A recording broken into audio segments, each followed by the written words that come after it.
crecía lento, incluso en este continente la población por lo general era una población mayor, tenían una alta tasa de vida. ¿Te acuerdas o no te acuerdas? Profito, ¿qué continente era? A ver, ve conmigo, mira conmigo. Te dice Asia. No, profe, Asia es el continente más poblado. Y acá te preguntan sobre el menos poblado, entonces no puede ser. Profe, África natalidad. Te dice menos poblado. No puede ser, profe. Antártida, amigo, en Antártida no hay personas. Entonces no puede ser. ¿Qué cosa es? Europa, ¿no es cierto? De todos los continentes que tenemos, el que tiene menos población, crecimiento poblacional lento, te dice. Crecimiento poblacional lento, ¿cuál es? Europa. Listo. Profe, ahora nos vamos con las de sociales. En la pregunta número 49 de sociales te ponen así. El uso de fertilizantes, profe, está aumentando hasta en un 18%. Eso era lo que estaba aumentando. Profe, el óxido nitroso, ¿en dónde lo utilizamos? En los fertilizantes nitrogenados. Profe, ¿dónde es eso? En la urea, ¿sí? Listo, pues. Y la pregunta que te dice, fertilizantes químicos en la agricultura. Respuesta, óxido nitroso. Sociales, el lago Titicaca es una cuenca endorreica. Profe, endorreico, ya está, mira. Profe, cuando vimos de cuencas, vimos cuencas exorreicas, endorreicas, arreicas, criptorreicas. ¿Te acuerdas? ¿Te acuerdas? Exorreicas, afuera. Endorreicas, dentro. Arreicas, para arriba. Criptorreicas, para abajo. Ya está en tu cabeza, tipos de cuencas, te dice. Uno de sus ríos drena sus aguas al lago Popó. En territorio boliviano, este se conoce como, mira, te dice, alternativas, afluente, efluente, confluente, confinado, caudaloso. Profe, ¿qué era afluente? Es el que te va a dar. ¿Qué te va a dar? Agua. Y acá te dice drenar. Profe, drenar, quitar, ¿no es cierto? Te va a quitar. Profe, ¿quién te quita? El efluente. Efluente va a ser el río que te va a quitar. Y en la vertiente del Titicaca nosotros vimos que solamente había uno que quitaba. Solo era uno. ¿Te acuerdas cuál era? Su nombre empieza con D. Acuérdate, D. Ya te acordaste de Desaguadero, ¿no es cierto? Le quitaba, listo. ¿A cuál agua? Al Popó. ¿Te acuerdas? Ya está. La pregunta te dice, ¿qué río le quitaba agua al Titicaca? ¿Cuál es? El Desaguadero. ¿Qué cosa es? Es un efluente. Esas son las preguntas que hemos resuelto en el área de geografía. 22 te muestra lo siguiente. La política neoliberal en el gobierno de Alejandro Toledo promovía la firma de tratados bilaterales de libre comercio. ¿Con qué país se firmó el primer tratado? A ver, repasemos un poco sobre Alejandro Toledo. ¿Recuerdas que él de joven recibió una beca y estudió en la Universidad de Stanford, en la Universidad de San Francisco en Estados Unidos? Entonces él también fue economista, tuvo una idea de una economía neoliberal, ¿no? Entonces, en este caso, Alejandro Toledo también, acuérdate que puso como primer ministro alguien que seguramente te va a sonar, Pedro Pablo Kuczynski, también alguien que estudió en Estados Unidos. Por lo tanto, él tenía la idea de que el libre comercio con esta nación, la primera potencia mundial hoy en día, iba a beneficiar al Perú, y fue así que firmamos nuestro TLC con Estados Unidos en el año 2006. Entonces, la respuesta sería la alternativa B en el caso de biomédicas. En la semana 8 trabajamos lo que viene a ser el Perú del siglo XIX, ¿no? Y en este caso hablemos sobre la famosa Confederación Perú-Boliviana, ¿no? Cuando Perú y Bolivia iban a entrelazar lazos, y en este caso la pregunta te dice, la iniciativa de Andrés de Santa Cruz para formar la Confederación Perú-Boliviana tuvo viejos vínculos. Estos fueron, ¿no? Acá tienes varias alternativas que en algún caso se parecen, pero recuérdate algo bien importante. Veamos el contexto. ¿Te acuerdas que Andrés de Santa Cruz se alió con otro presidente para tomar el poder y al final terminó derrotando a Salaverry y a Gamarra? Y es así que San Martín en el año 1836, luego de su victoria, tiene rienda suelta para establecer su confederación, ¿no? ¿Y cuáles serían los motivos? Tienes, por ejemplo, económicos. Acuérdate que Perú y Bolivia comercializaban bastante desde la época colonial, ¿no? Arequipa comercializaba el aguardiente con lo que es el Alto Perú en esa época, ahora actualmente Bolivia. Motivos sociales, obviamente, o culturales, ¿no? Tenemos bastante similitud con el Alto Perú, acuérdate, desde los tiahuanacos, desde los incas, ¿sí o no? Y motivos étnicos, ¿no? Tanto en Perú como en Bolivia se habla el quechua, se habla el aymara, hay una similitud bastante grande en la parte histórica. Entonces, la respuesta para este caso sería la D. Vínculos económicos, sociales, culturales y étnicos. Y finalmente, Pasamos a la pregunta 48 de sociales.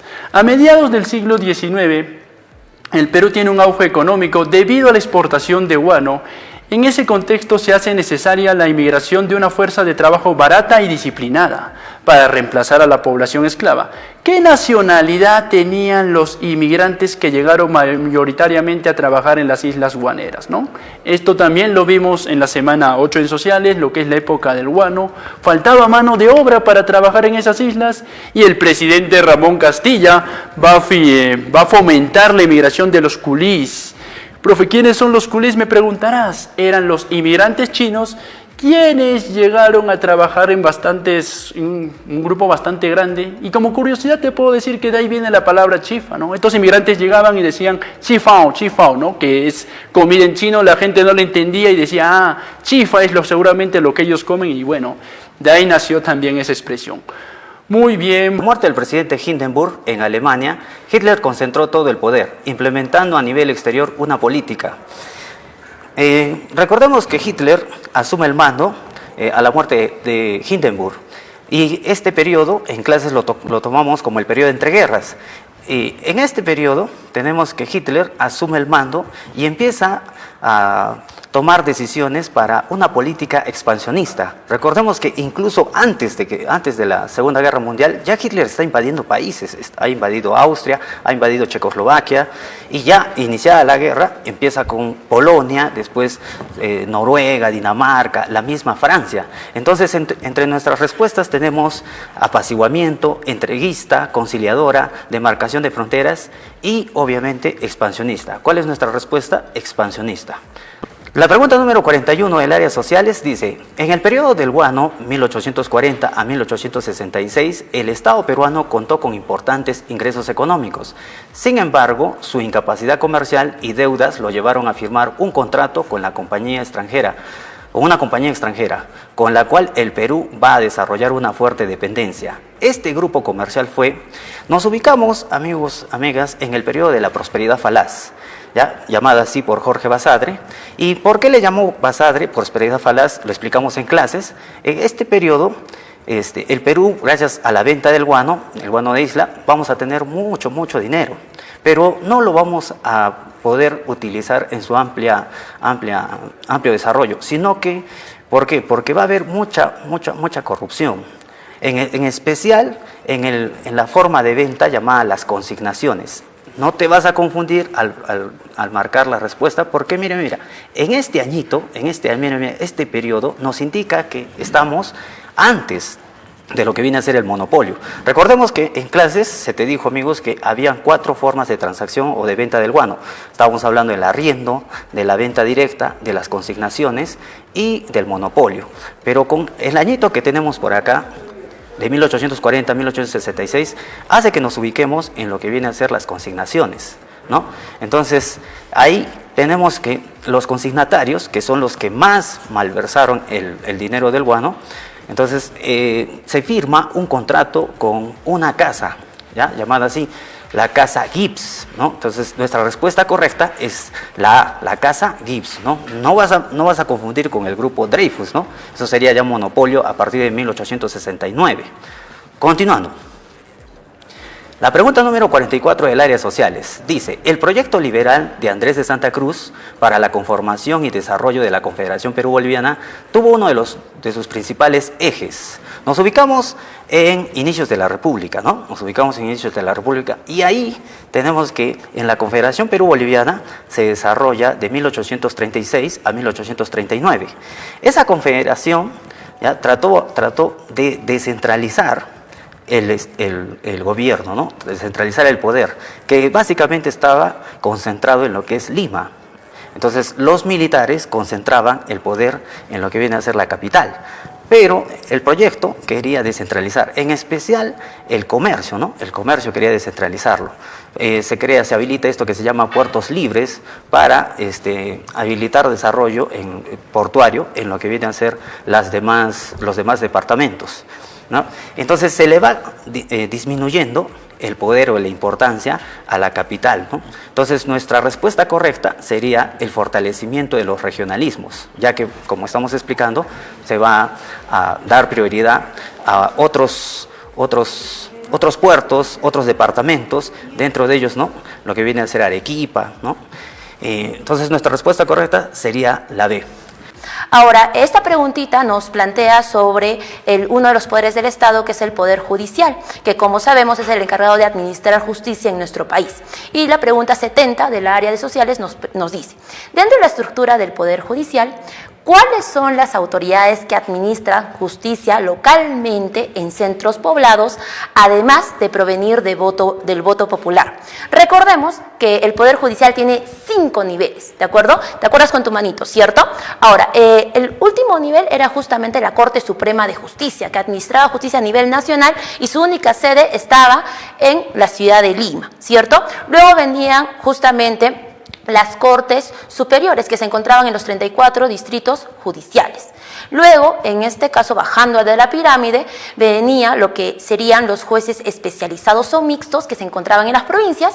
Más abajito se encontraban justamente los jueces de paz letrado, que se encontraban en los distritos, y en la base se encontraban los jueces de paz, que justamente, como menciona la pregunta, administran justicia en los centros poblados. Además, estos eran un poco especial, ¿te acuerdas?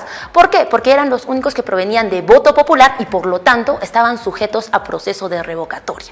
Entonces, la alternativa correcta sería la A, jueces de paz. Continuar con la pregunta 27, pero del área de biomédicas.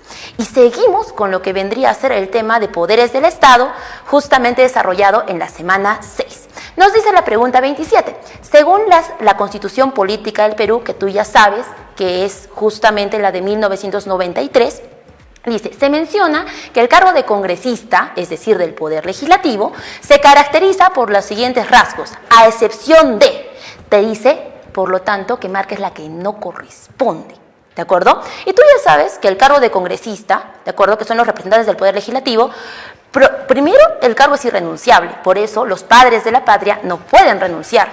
Asimismo, es irrevocable. Tú sabes que el cargo no está sujeto a revocatoria.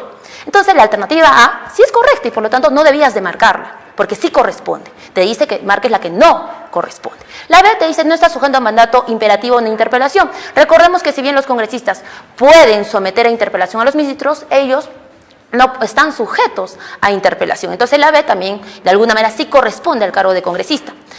También sabemos que los congresistas son elegidos por sufragio, ¿no?, por un plazo de 5 años, por lo tanto también en este caso la alternativa D es correcta de alguna manera y los congresistas son electos por 5 años.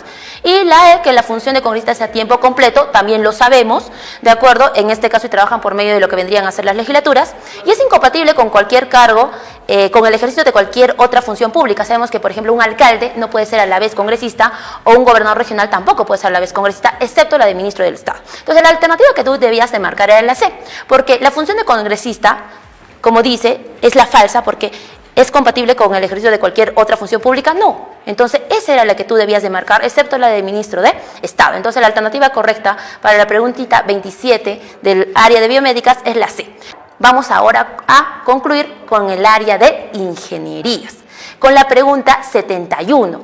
En este caso también se te recordó en clases que así como poderes del Estado, los organismos constitucionales autónomos son preguntas frecuentes en los exámenes de admisión. Bajo ese contexto nos han dado una pregunta de Contraloría General de la República que en el área de ingeniería se ha desarrollado en la semana 9, es decir, no hace mucho. Y nos dice, la Contraloría General de la República es un órgano constitucional encargado de controlar los bienes y recursos del país y está dirigido por el Contralor General de la República. ¿Quién designa a esta autoridad? Recordemos que el Contralor General de la República es elegido por un mandato de 7 años por el Congreso de la República, específicamente por la Comisión Permanente del Congreso, por el Congreso de la República.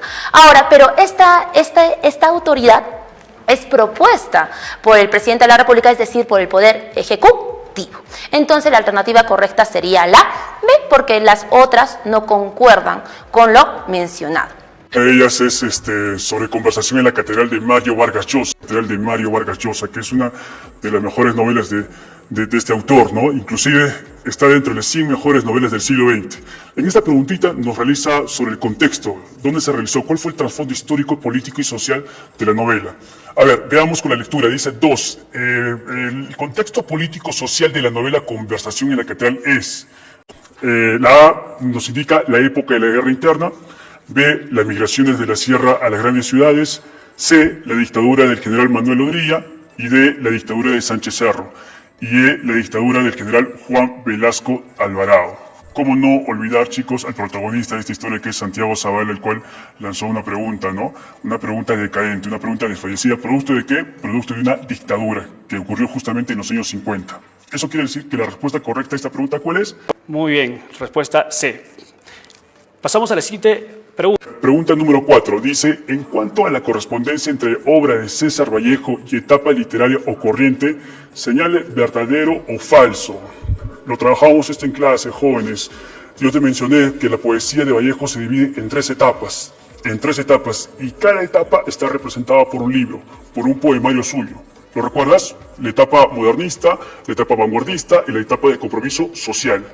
Y la etapa modernista está representada por Los Heraldos Negros, que es justamente la obra que nos pide la universidad, que está compuesta por 69 poesías. Etapa modernista, influencia de Rubén Darío. La segunda etapa, que es la más importante, con la cual se inicia la poesía vanguardista en el Perú, está representada por Trilce, que es un libro que está compuesto por 77 poesías. Entonces, Heraldos Negros, modernista, Trilce, vanguardista. Y la última etapa, que es de compromiso social, está representada por sus 2 poemarios que fueron publicados póstumamente, un año después de su muerte, de César Abraham Vallejo Mendoza, que fueron publicadas en 1939. ¿Cuáles fueron? España aparta de este cáliz y Poemas Humanos. Entonces, de acuerdo a lo que hicimos en clases, simplemente tenías que marcar verdadero o falso. Sencillo. Trilce, ¿pertenece a la etapa modernista? No, falso. Falso. La siguiente premisa nos dice, ¿los heraldos negros pertenecen a la etapa modernista? Sí, verdadero. Jóvenes, verdadero. Esa sí era verdadero. La siguiente premisa, Trilce, ¿pertenece a la etapa vanguardista? Verdadero. La cuarta premisa nos indica, ¿los heraldos negros pertenecen a la etapa vanguardista? No, falso. Entonces, ¿cuál sería la respuesta? La respuesta sería la alternativa A. Falso, verdadero, falso. Pregunta número 60. ¿A qué poema pertenece la siguiente estrofa? A justamente Los Heraldos Negros. Yo te hablé de Corrientes y la única obra existencialista al 100%, ya lo sabes cuál es, ¿no? Que proviene justamente de Buenos Aires, Argentina, donde tenía como protagonista principal ¿a quién? A Juan Pablo Castel. El pintor, sí, exactamente él. Entonces, la pregunta era súper sencilla, decía, el existencialismo literario se manifiesta en la literatura hispanoamericana principalmente en, tenemos A, Solo para fumadores, no, ese es de Julio Ramón Ribeiro. B, Pedro Páramo, no, ese es de Juan Rulfo. Rayuela, de Julio Cortázar, tampoco, no. Los Heraldos Negros, hace poquito lo vimos, César Vallejo. Y El túnel, de Ernesto Sábato Ferrari. Entonces, evidentemente, la respuesta a la alternativa o a la pregunta 80 de la Ingenierías es la E, El túnel, de Ernesto Sábato Ferrari. 36. Son biomas que se encuentran tanto en el hemisferio norte como en el hemisferio sur. Presentan plantas adaptadas para sobrevivir a sequías, así también como a calor frío y frío extremo. Albergan animales como reptiles, insectos, aves, roedores, zorros y halcones. La respuesta correcta es desierto. ¿Y por qué? Recordemos, miren jóvenes, humedales y lo que es matorrales no son biomas. ¿Listo? Tundra está relacionado solamente con frío. ¿Listo? Tenemos bastante frío, más no calor. Mientras que la sabana no vamos a encontrar este clima, porque en la sabana vamos a tener lo que es más vegetación.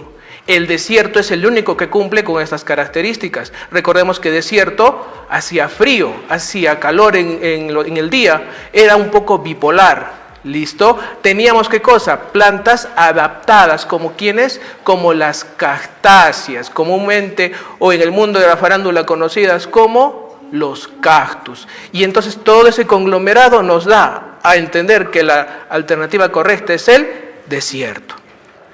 Continuemos ahora con la siguiente preguntita, pregunta 38. Ahora estamos hablando de genética. Joven, recordemos nuestra última semanita. ¿Listo? Dice, un concepto muy importante que analiza la genética mendeliana, que menciona a un alelo que produce su fenotipo de forma heterocigoto y homocigoto. Ese concepto se refiere a híbrido, genotipo, alelo dominante, línea pura, alelo recesivo. La respuesta correcta es alelo dominante. ¿Por qué? Miren, jóvenes, hablamos de genética mendeliana. Cuando hablamos de genética mendeliana, dos conceptos, dominancia y recesividad, nada más. Nos dice que produce un fenotipo. ¿Se acuerdan, jóvenes, qué era fenotipo? Fenotipo con F de fuera, lo que veo, lo que expreso. Entonces nos dice que tenemos un alelo, que es un gen, que va a expresar de manera por fuera, ¿qué cosa? Un rasgo, tanto si se encuentra de manera homocigota o heterocigota. Con homocigota no hay mucho problema, pero en heterocigota recordaremos que el alelo dominante es el que se va a expresar. Por eso la respuesta es alelo dominante, alternativa C. Continuamos. Nos dice, en animales y en seres humanos se manifiesta una hormona peptídica que juega un papel importante en la homeostasis del calcio, por lo que disminuye el nivel del calcio en la sangre al desacelerar la descomposición del hueso y aumentar la excreción urinaria de iones calcio. Nos referimos a la hormona y tenemos como alternativas cortisol, melatonina, calcitonina, insulina y glucagón. Como podemos observar, la respuesta correcta es la calcitonina. Recordemos, el cortisol, ¿dónde ataca? ¿Cuál es su órgano blanco? Su órgano blanco es las glándulas suprarrenales. La melatonina está relacionada con ciclos circadianos. Insulina y glucagón, ¿qué es lo que hacen? Elevan y disminuyen, ¿qué cosa? Las concentraciones de azúcar en la sangre. Calcitonina es la única que está relacionada con este proceso fisiológico. Y recordemos en clase, juego de palabras, calcitonina, calcitonada, nada de calcio en la sangre. Por eso decíamos, jóvenes, reduce la cantidad de calcio en la sangre. ¿Listo? Muy bien. Entonces, siguiendo con nuestra resolución, pasaremos a una cuarta preguntita. Esta que es la pregunta 41. Nos dice, hormona que se secreta solo en condiciones de poca luz u oscuridad, responde al ritmo circadiano, lo que significa que varía cíclicamente en un intervalo de 24 horas. Por la noche causa una disminución de la temperatura corporal y provoca somnolencia, y en la mañana aumenta la temperatura corporal. Como alternativas tenemos tiroxina, cortisol, calcitonina, melatonina o PTH, o como sería en inglés, hormona paratiroidea. ¿Listo? Muy bien. Entonces, ¿cuál es nuestra respuesta correcta? La D, la melatonina.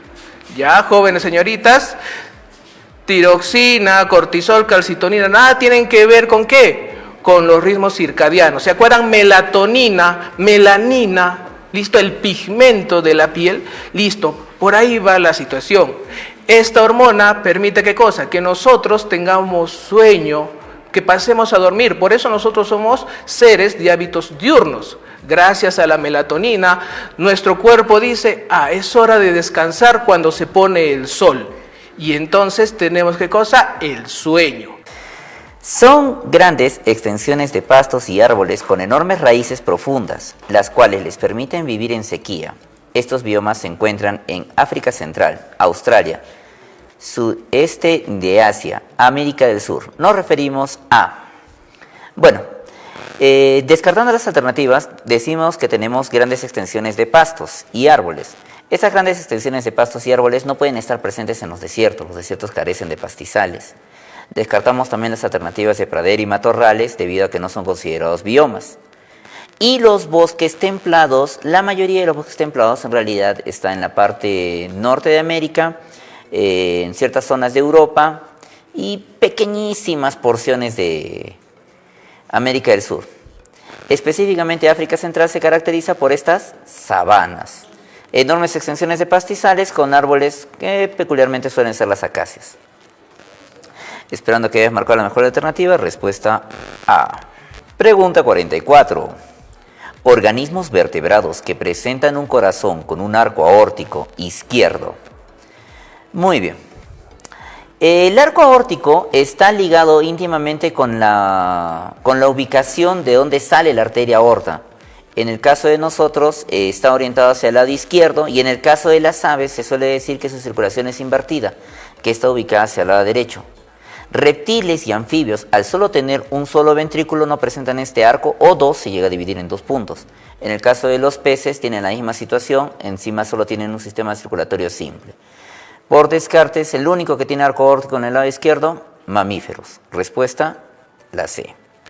Ahora pasamos con el área de sociales. Pregunta 21. El patrón de dispersión de los individuos y la disponibilidad de los recursos a lo largo de un área determinada corresponde a... No pueden ser factores demográficos porque estos factores están vinculados directamente con la población. Los factores limitantes son los factores que limitan el crecimiento de la población. Crecimiento poblacional es el aumento del número de individuos. Y la densidad poblacional es la relación que existe entre el número de individuos y el área. Al decirnos patrón de dispersión, la única alternativa que cabe es que sea la distribución de las poblaciones, la cual está íntimamente ligado con los recursos. Obviamente no me voy a distribuir en una zona donde no hay recursos. Vamos con el área de ingenierías. Pregunta 15. Un ave migratoria viaja muchos días sobrevolando áreas que no ocupan en su trayectoria. Este movimiento de población se denomina... Muy bien, si dicen que es un ave migratoria que viaja por muchos días sobrevolando áreas que no va a ocupar en su trayectoria, es decir que estas áreas las está utilizando como un hotel, es decir, son puntos de descanso, muy parecido a lo que nos sucede en las lagunas de Mejía. Este fenómeno se llama permigración. Recuerda que inmigración es llegar a un lugar, emigración es salir de tu lugar, translocación es traspasarse completamente la población. Bueno, y la invasión es cuando una población toma el lugar de la otra población, pero a la fuerza. Entonces, este concepto de permigración, estoy solo de paso. Por ejemplo, quieres viajar, quieres viajar al otro lado del mundo, quieres viajar a Estados Unidos, tienes que hacer escalas en algún país. De repente tu escala es en Panamá, en Ecuador, estarías permigrando en esos países. Recordemos que en esta semana hemos indicado que todos los ejercicios de término excluido son ejercicios en realidad de seriación verbal, ¿no? Entonces hemos trabajado de esa manera. Aquí, ¿no?, el enunciado es el siguiente. Leonel necesita el calmante porque está contuso, ¿no? Ahí reconocemos, ustedes habrán visto en el examen que la palabra subrayada era calmante, ¿no es cierto? Calmante, ¿bien? Y nos han ofrecido en alternativas paliativo, balsámico, lenitivo, diverso y emoliente. Entonces, recuerden que lo que teníamos que hacer es identificar el campo semántico predominante, ¿no? Podría ser uno o podrían ser dos, ¿bien? Paliativo es un sinónimo de calmante, ustedes recordarán, ¿no es cierto? Balsámico es otro sinónimo de calmante, lenitivo, otro sinónimo de calmante. ¿Eso qué quiere decir? Que la alternativa A, B y C forman parte de este campo semántico, ¿no? Donde encontramos palabras sinónimas, ¿no? Nos queda solamente ahora la alternativa D y la alternativa E, ¿no? La alternativa D dice diversivo, la alternativa E emoliente. Ninguna de las dos palabras es sinónima, ¿no? Pero, pues vamos a analizar. ¿Qué ocurre? Tenemos que reconocer que con la palabra emoliente, aunque no es un sinónimo de paliativo, balsámico, lenitivo e incluso la palabra base, sí comparte algunos temas en común con la base, ¿no? Ya que es un líquido que suele ser una especie de mate, que suele ser tomado y usado como un calmante. Entonces, analizamos la otra palabra, diversivo. Diversivo, divergente, diferente, ¿no? No tiene semas en común, ¿no?, con calmante. ¿Eso qué quiere decir? Que toleramos dentro de este campo semántico la palabra emoliente y, por lo tanto, emoliente se queda en esta seriación verbal y tenemos que excluir la palabra diversivo, la respuesta correcta, la opción de diversivo. Es un afamado futbolista, pero Shakira resultó ser perínclita. Si solo leyéramos el enunciado, podríamos pensar, ¿no es cierto?, que aquí se estaría trabajando en término excluido intensidad por el uso de pero, ¿no? Pero si damos una mirada rápida y vertical al ejercicio, vamos a reconocer que en ninguno de las palabras, de las alternativas, vamos a encontrar palabras en donde yo pueda reconocer este criterio. Entonces, vamos a optar por sinonimia. Una persona famosa es una persona perínclita, ínclita, egregia, ¿no? Por lo tanto, reconocemos como criterio sinonimia. Examinamos la alternativa A. Mar es a lago, ¿no es cierto? No encontramos relación de sinonimia entre mar y lago. Pues más bien lo que deberíamos reconocer acá es un criterio de cogeneridad entre mar y lago, ¿de acuerdo? Entonces descartamos, vamos a la opción B que dice patente, latente. Patente es a latente, ¿bien? Patente refiere a algo obvio, explícito, a ojos vistas, ¿no? Mientras que latente refiere a lo escondido, a lo oculto, a lo implícito. Entonces, ¿qué criterio encuentro yo en la relación de patente con latente? La antonimia. No es lo que estoy buscando, no está en la base. Vamos ahora con frontera y país. Obviamente no son dos palabras sinónimas, ¿no es cierto? Así que me voy a la opción de abismo con hondonada. ¿Qué estamos buscando el criterio? Hemos reconocido sinonimia, abismo y hondonada. Sí pueden ser reconocidas dos palabras sinónimas, ¿no? Abismo, profundidad, hondonada, profundidad. Pero ya sabemos que en analogías siempre hemos dicho que vamos a examinar hasta la alternativa E, ¿no es cierto? Vamos ahora a la alternativa E que dice colina, montaña. En efecto, colina es sinónimo de montaña. ¿Qué hacemos entonces? Vamos a optar por el par que tenga mayor grado de similitud con la base, ¿no es cierto? Entonces, si famoso y perínclito son palabras sinónimas entre ellas, ¿no es cierto? Podemos reconocer un sema, ¿no? Estar en la cima de algo, ¿no? Arriba. También. Entonces vamos con abismo y hondonada abajo, ¿no? Colina, montaña arriba. Entonces, ¿cuál par se parece más a la base? Tenemos que optar por la alternativa E. Por la alternativa E. Famoso es a perínclito como colina es a montaña. En este término excluido, nuevamente les recuerdo que hemos trabajado esto en la semana 6 y dice así. El término excluido es, con el pasar del tiempo, la gente ya no acude a la ebanistería. Ya no acude a la ebanistería. Nuestra palabra base, ebanistería. Recuerden ustedes que había dos posibilidades, ¿no? Que nuestra palabra base sea el nombre del conjunto, el nombre de nuestra serie verbal, o la palabra base sea un elemento de la serie. A juzgar por las alternativas, tiner, inmueble, punzón, caoba, garlopa, pues nos damos cuenta que la palabra base en este caso, en este ejercicio, es el nombre de nuestro conjunto, el nombre de nuestra serie. ¿Bien? Entonces, examinamos A, tiner, B, inmueble, C, punzón, D, caoba, E, garlopa. ¿Qué observamos acá? Palabras que se relacionen con la ebanistería, ¿de acuerdo? Entonces, todas las palabras que se relacionen con ebanistería estrictamente van a formar parte de esta serie verbal, por lo tanto no pueden ser respuestas, no podemos excluir. Aquí tenemos la palabra tiner. Tiner, un líquido que se puede utilizar en la ebanistería, por lo tanto se queda, forma parte de nuestra serie verbal. Tenemos la palabra punzón, este es un instrumento que se utiliza en la ebanistería, por lo tanto se queda, es otra de nuestras palabras que se relaciona con esta serie verbal. Tenemos la palabra caoba, madera, por supuesto, es la materia prima con la que se trabaja en la ebanistería, se queda. Todas las palabras que se relacionen con ebanistería se quedan, ¿no? Y tenemos la palabra garlopa. Garlopa, que es otro instrumento que se usa, ¿no es cierto?, en la ebanistería también se queda. Hemos dicho que todas las palabras parecidas se quedan, no es que sean lo mismo, pero si se queda un instrumento como punzón, se queda acá garlopa. Madera, que se relaciona, tiner también. Entonces, ¿cuál es la palabra que tenemos que excluir de esta serie verbal que se denomina ebanistería? Inmueble. Bien. Estamos presentando en pantalla entonces una pregunta que corresponde a un tema muy pero muy importante, ¿ya? Vamos a recordar, joven postulante, la semana número 6. En la semana número 6 teníamos el tema término excluido, ¿sí? Ojo que estamos con la pregunta de sociales, pregunta número 34, ¿ya?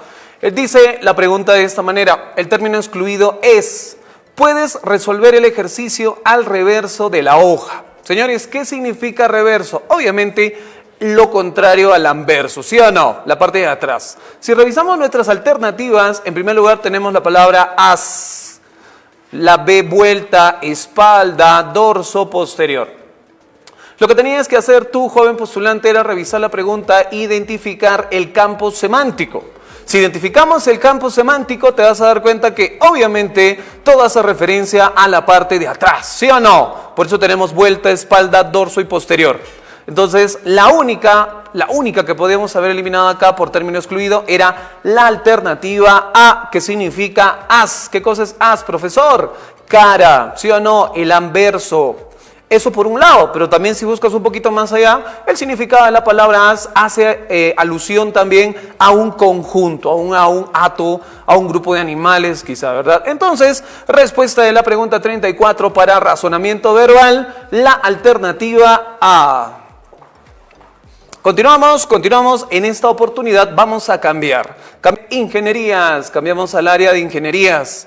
Tú, joven postulante del área de ingenierías, estamos con la pregunta 33. Importante recalcar que estamos con el tema A, ¿ya? Tema A, pregunta 33, ingenierías, dice así. Determina la analogía de las palabras subrayadas. El escritor caracterizó a sus personajes con gran verosimilitud, al extremo de hacer llorar a sus lectores. El par, la premisa, el par base, vamos a decirlo así, es escritor-personajes, ¿sí? Automáticamente tú tienes que hacer una relación semántica en tu cabeza y vas a decir lo siguiente. El escritor, cuando escribe, utiliza diferentes personajes, ¿sí o no? Claro, obviamente para formar parte de esta ficción. Entonces tú, utilizando la misma lógica de izquierda a derecha, recuerda, señores, jovencitos postulantes, semana 7. En la semana 7, cuando vimos analogías, yo te expliqué que el orden de los factores sí alteraba el producto. ¿Te acuerdas o no? Claro. Entonces yo tengo que decir, ¿el profesor utiliza a los estudiantes? Obviamente no, ¿verdad? El futbolista utiliza la pelota, pero profesor, pelota está en singular y personajes, que es el par base, está en plural. ¿Tengo que hacer caso a esa indicación? Obviamente que sí. En la C me dice guionista, actores. Y yo te pregunto a ti, cuando el guionista escribe la historia de la película que te gusta, ¿utiliza actores o no? Obviamente, es lo mismo. Entonces, vamos a recordar lo que te dije en la semana 7. Que las analogías era una relación, una comparación, una semejanza, ¿sí o no? Entonces la respuesta correcta tiene que ser la alternativa C. Si tú revisas la D, el músico, partitura, pero ojo, ojito, yo te hablé de una cosa importantísima, que era la relación que tiene que haber, ¿sí o no? Si personajes hace referencia a seres vivos, la respuesta tiene que ser en función a los seres vivos. Entonces no podemos poner partitura, ¿sí o no? Tan importante como utilizar el género y el número. ¿Te acuerdas, verdad? Vamos, señores, semana 7, el tema de analogías. Respuesta correcta, alternativa C. 34, jóvenes. Pregunta 34. ¿Qué está apareciendo en mi pantalla, profesor? Este tema corresponde a reordenamiento textual. Y tú sabes que reordenamiento textual lo hemos hecho en la semana 9. ¿Te acuerdas o no? Claro, hace poquito hemos hecho reordenamiento textual, ¿sí? Y en este caso mi título, que es importante, yo te lo dije, es la gamificación en ingeniería.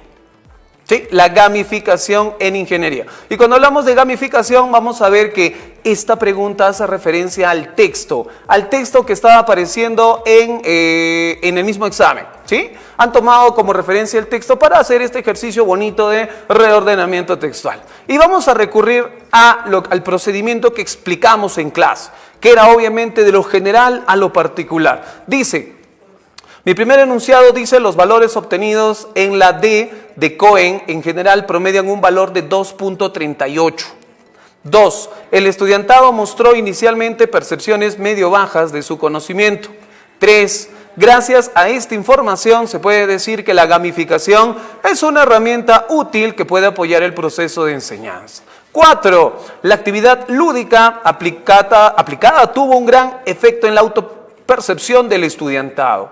Enunciado 5. La actividad muestra un aumento generalizado de los valores porcentuales obtenidos. El orden del texto es importante por este lado, jóvenes, me están preguntando acerca del orden, ¿ah? Y si nosotros revisamos el orden, te vas a dar cuenta en primer lugar que tenemos que comenzar con el enunciado número 2. ¿Por qué?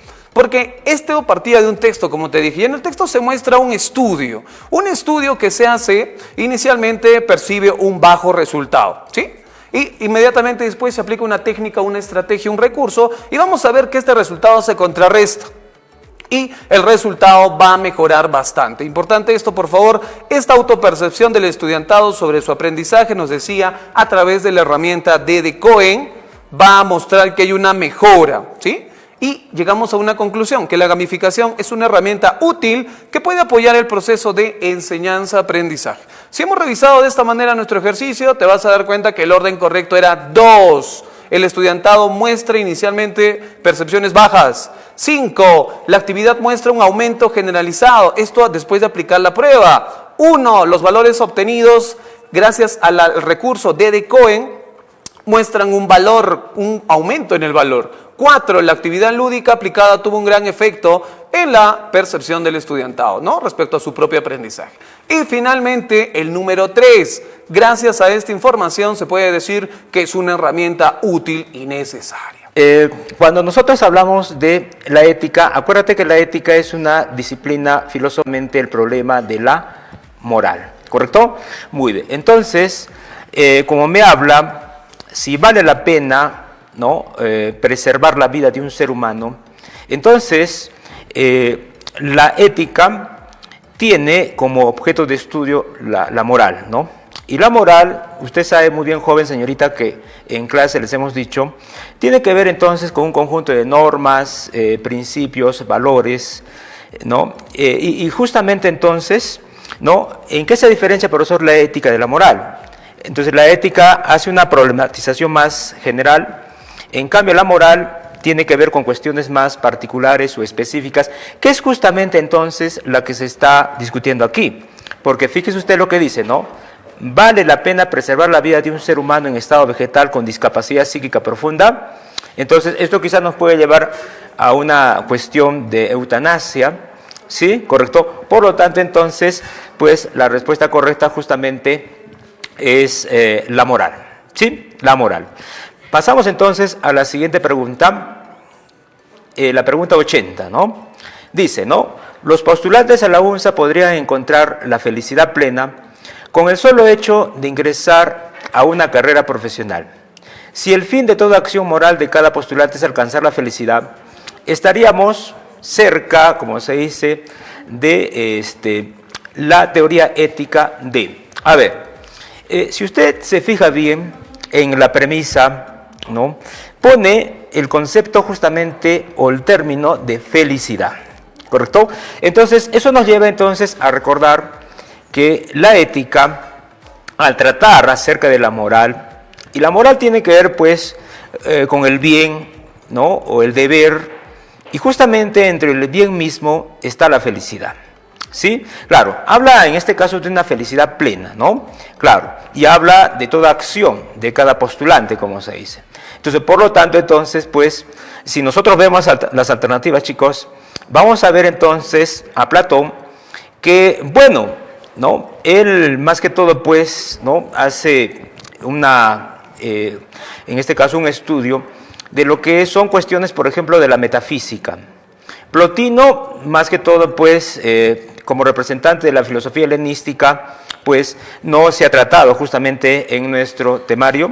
Ahora, Sócrates, si bien en cierta manera es el propulsor justamente de esta propuesta de la felicidad, pero Aristóteles en el caso desarrolló de manera más amplia, porque acuérdense chicos que Aristóteles, no con su teoría de la felicidad, habla en este caso de que esta significa bienestar, significa buena vida en este caso, y la única manera en que un ser humano entonces puede llegar entonces a poder disfrutar la felicidad es justamente practicando en este caso las virtudes, ¿correcto?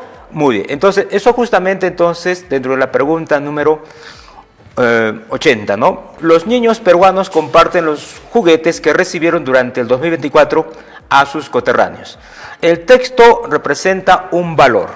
A ver, acuérdese usted, joven señorita, de que, bueno, ¿no? El hecho de compartir, ¿no? Claro. Y justamente entonces en las alternativas nos pone, por ejemplo, la responsabilidad. La responsabilidad tiene que ver justamente con asumir las consecuencias justamente de nuestros actos mismos. Responsabilidad viene del latín responsum, ¿no? Entonces no puede ser la respuesta. Ahora, la justicia. La justicia, como se dice, entendida como un valor social, y me está poniendo ahí un valor moral, ¿no? Entonces no es la respuesta. Me está poniendo el caso de la empatía. La empatía justamente es comprender y compartir los sentimientos justamente de los demás, ¿correcto? Ahora, ¿podría haber alguna conexión? El detalle es entonces, joven, de que al hablar, en este caso de la empatía, estamos hablando entonces de ponernos en el lugar del otro, ¿sí o no? ¿Correcto? Y nos pone como última opción el respeto, ¿no? Que es reconocer el valor de otro ser humano, como se dice. Entonces, la única respuesta, como se dice aquí, es la respuesta, la C, solidaridad. Entonces, estas son entonces, chicos, nuestras 3 preguntas entonces de filosofía. Dice así, ¿qué oración contiene 2 adverbios? Tenemos 5 alternativas, como bien sabemos. Recordemos que los adverbios son categorías gramaticales que modifican a un adjetivo, al verbo o a otro adverbio y cumplen la función de circunstancial en la oración. En la alternativa A tenemos la oración, él tiene muchos errores regularmente. Tenemos aquí, ya sabemos que es el verbito, tenemos un sujeto expreso, él, que es un pronombre, errores es un sustantivo y muchos, hay veces se confunden y pareciera ser un adverbio, pero no lo es un determinante indefinido y regularmente sí es un adverbio, ¿no? Tiene la terminación o el sufijo mente y se considera adverbio. La respuesta A no es la correcta, pasamos a la B, se obtuvo la medalla de bronce ayer. Obtuvo es el verbito, tenemos C que es un pronombre, la medalla es objeto directo, ayer es un adverbio de lugar, pero solo tenemos uno, así es que no puede ser la B, pasamos a la letra C. Muchos probablemente lleguen hoy, tenemos el verbo lleguen y es aquí donde sí tenemos 2 adverbios, muchos, Sí, tenemos, en la letra C, muchos, aquí es un pronombre y hoy sí es un adverbio de tiempo. Entonces, tenemos aquí la respuesta que no es correcta, solo tenemos hoy como adverbio. Y aquí tenemos en la letra D, dice, ayer asistió mucha gente a París. Tenemos ayer, que es un adverbio, asistió es el verbito, tenemos mucha, que es un determinante indefinido, gente es un sustantivo, es que por aquí en la letra D solo tenemos a un adverbio. En la E, varios es un pronombre, muchos sí es un adverbio de cantidad. La respuesta correcta, chicos, es la letra C. Muchos probablemente lleguen hoy. Hoy es un adverbio de tiempo y probablemente es un adverbio de duda. Probablemente hoy son adverbios. Pasamos a la pregunta número 58. Dice, ¿qué oración contiene elemento sustantivado como sujeto? Recordemos que el artículo es un sustantivador por excelencia. El término relacionado a este asume las características de un sustantivo. En la oración, el donar es una práctica solidaria, se encuentra un verboide. Recordemos que los verboides pueden ser los infinitivos, los gerundios y los participios. En este caso, donar es un verboide llamado infinitivo. Se encuentra el verboide donar en posición posterior al artículo. Por lo tanto, se sustantiva la palabra. La respuesta correcta es la letra C. Bien, allí tenemos entonces la primera pregunta que corresponde a sociales. Tenemos en este caso la pregunta número 7. La pregunta número 7 indica, ¿qué oración contiene predicado verbal? Bien, esta es una pregunta bastante sencilla que corresponde al análisis sintáctico que hemos venido desarrollando. Algo muy interesante, algo muy importante es reconocer siempre la presencia del verbo. Ustedes recordarán que hablábamos siempre que el verbo es la palabra fundamental, la palabra básica que nos sirve para llegar a los otros elementos de análisis. En este caso, para el análisis sintáctico. Bien, en esta preguntita que está tan sencilla, que dice, ¿qué oración contiene predicado verbal? Tenemos que fijarnos en la presencia del verbo. ¿Qué función y qué características poseen los verbos que tenemos aquí? Bastante sencillo. Bien, tenemos en la opción A, este fue bueno. En la opción B, algunos editan sus libros. En la opción C, nadie está preocupado. En la opción D, aquel será despiadado. En la opción E tenemos varios parecen galanes. Bien, recordemos algo importante, ¿no? La presencia y la clasificación de los verbos. Nosotros tenemos a los verbos copulativos y a los verbos no copulativos. Recordemos que los verbos copulativos son aquellos que expresan cualidades, características, principalmente a través de los verbos ser, estar y parecer. Bien, entonces gracias a estos tenemos cualidades. Sin embargo, los predicados verbales son capaces de agregar acciones. Bien, precisamente observamos en la opción B, algunos editan sus libros. Observamos la presencia del verbo editan, que no corresponde a ninguna conjugación de ser, estar ni parecer. Por lo tanto, este sí cumple con esta característica. Es aquel que contiene un verbo no copulativo, también conocido como predicativo. Por lo tanto, forma un predicado verbal. Y observemos que en la opción A, este fue bueno, proviene de un verbo copulativo, al igual que nadie está preocupado, aquel será despiadado y varios parecen galanes. Por lo tanto, la respuesta ganadora, y ha sido tu respuesta, estoy completamente segura que tu respuesta ha sido la opción B. Así que felicitaciones para nuestros estudiantes que han marcado esa opción. Y bien, ahora vamos a la pregunta número 11. ¿Qué tenemos en la pregunta número 11? Bien, nuevamente una pregunta sobre sintaxis. Bien, el área de sociales ahora se ha encontrado a una pregunta de sintaxis. Dice, contiene sujeto tácito. Bien, vamos a ver cuáles son. Aquí tenemos 4 enunciados por analizar. El primer enunciado indica, nadie explicó el problema. El enunciado 2, lloró de alegría. 3, responde a la llamada. Y 4, varios completaron la lista. Como estamos observando, muy sencillo el proceso de reconocimiento de los sujetos. Y nosotros sabemos que aquí tenemos algo básico, ¿no? Es ubicar la respuesta en función al verbo. ¿Qué nos dice el verbo? Al verbo hay que aplicar una pregunta importante, ¿no?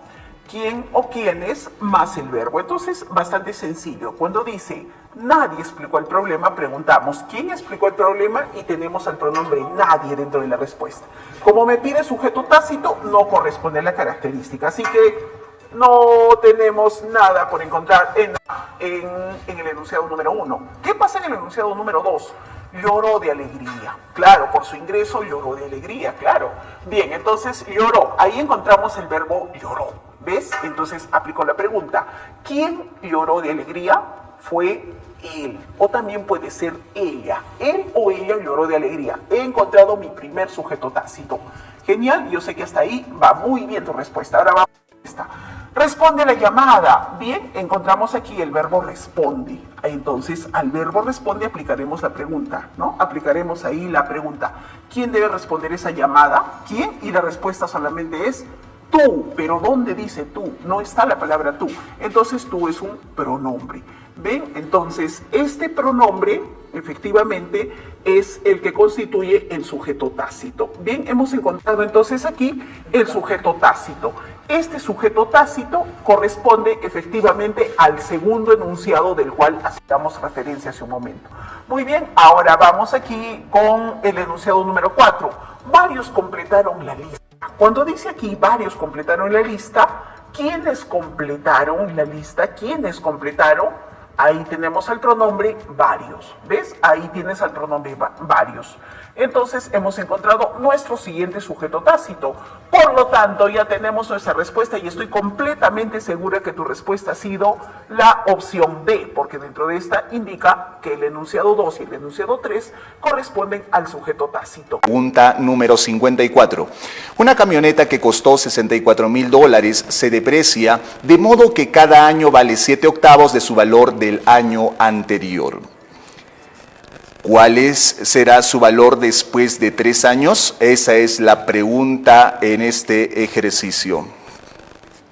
El costo de la camioneta nueva es de $64,000, ¿verdad? Entonces, como se deprecia, simplemente, ¿cuál será su nuevo valor? Recuerden que la depreciación es de 7/8 de su valor, ¿no? Cada año. Entonces, como son 3 años, sacamos simplemente 7/8 de 64,000 y esto en 3 veces. Por lo tanto, señoritas y jóvenes estudiantes, la respuesta simplemente sería $42,875. Vamos a continuar ahora con en este caso, el área de ingenierías. Vamos con la pregunta número 54. Dice, el salario de Luis es de 17 soles por hora, más 1 sol 50 por cada unidad producida por hora. Por lo tanto, su sueldo por hora en términos de unidades producidas X es Y igual a 17 más 1,5X. ¿Cuántas unidades produjo en cierta hora si su sueldo fue de 35 soles?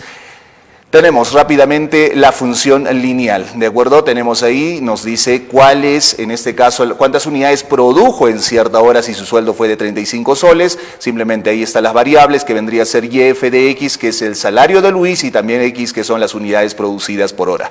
Entonces, vamos a reemplazar en nuestra función, en vez de Y ponemos 35, y de ahí el 17 que está sumando pasa al otro lado restando, 35 menos 17, que viene a ser 18, entre 1,5, la respuesta simplemente es igual a 12. Pregunta siguiente del área de ingenierías, pregunta número 55. El número n de bacterias en un alimento refrigerado está dado por, tenemos ahí una función cuadrática, ¿cierto? Donde te dice que es la temperatura del alimento en grados Celsius. Cuando el alimento se saca de refrigeración, su temperatura está dado por. Ahí tenemos también una función lineal, donde T en minúscula es el tiempo en horas, hay la función que modela el número de bacterias en función del tiempo con su respectivo dominio. Entonces, teniendo nuestras funciones, ¿cierto? Ahí vamos a, en este caso, decir que Y simplemente es el número de bacterias y T mayúscula es la temperatura. También tenemos la función lineal, donde en este caso Y vendría a ser la temperatura y T minúscula el tiempo. Nos pide el número de bacterias N en función del tiempo. Entonces lo único que vamos a hacer es, en nuestra expresión inicial,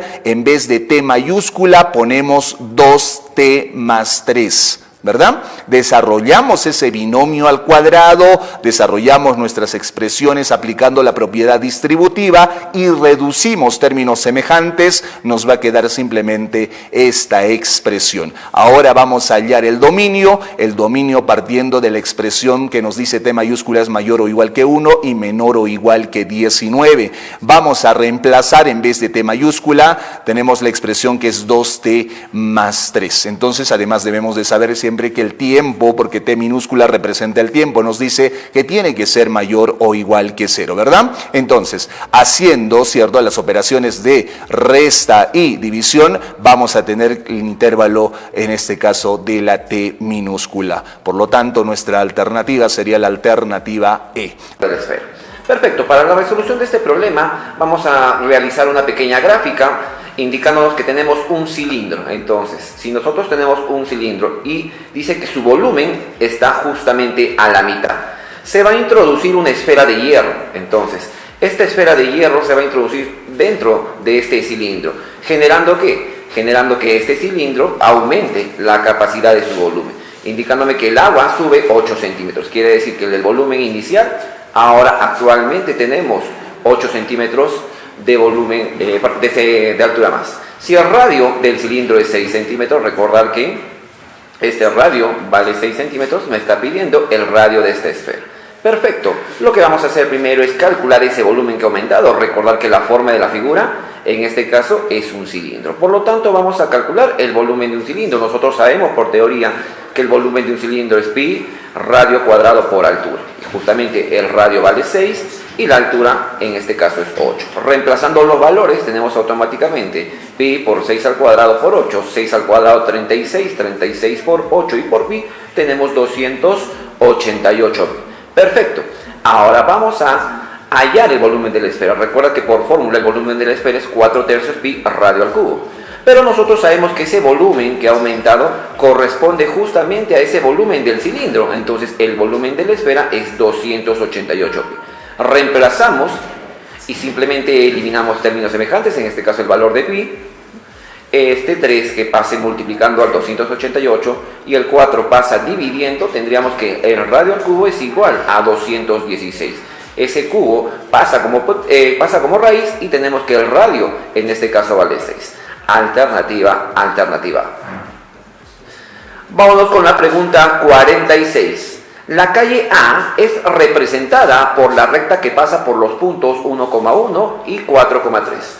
La calle B está representada por la recta que pasa por los puntos 2,0 y 5,2. Halle la distancia entre dichas calles. Perfecto, nosotros vamos a realizar una gráfica respectiva. Si nosotros tenemos una recta, en este caso esta recta A, tenemos que pasar dos puntos. Tenemos el punto, en este caso 1,1 y tenemos también un punto que vendría a ser 4,3.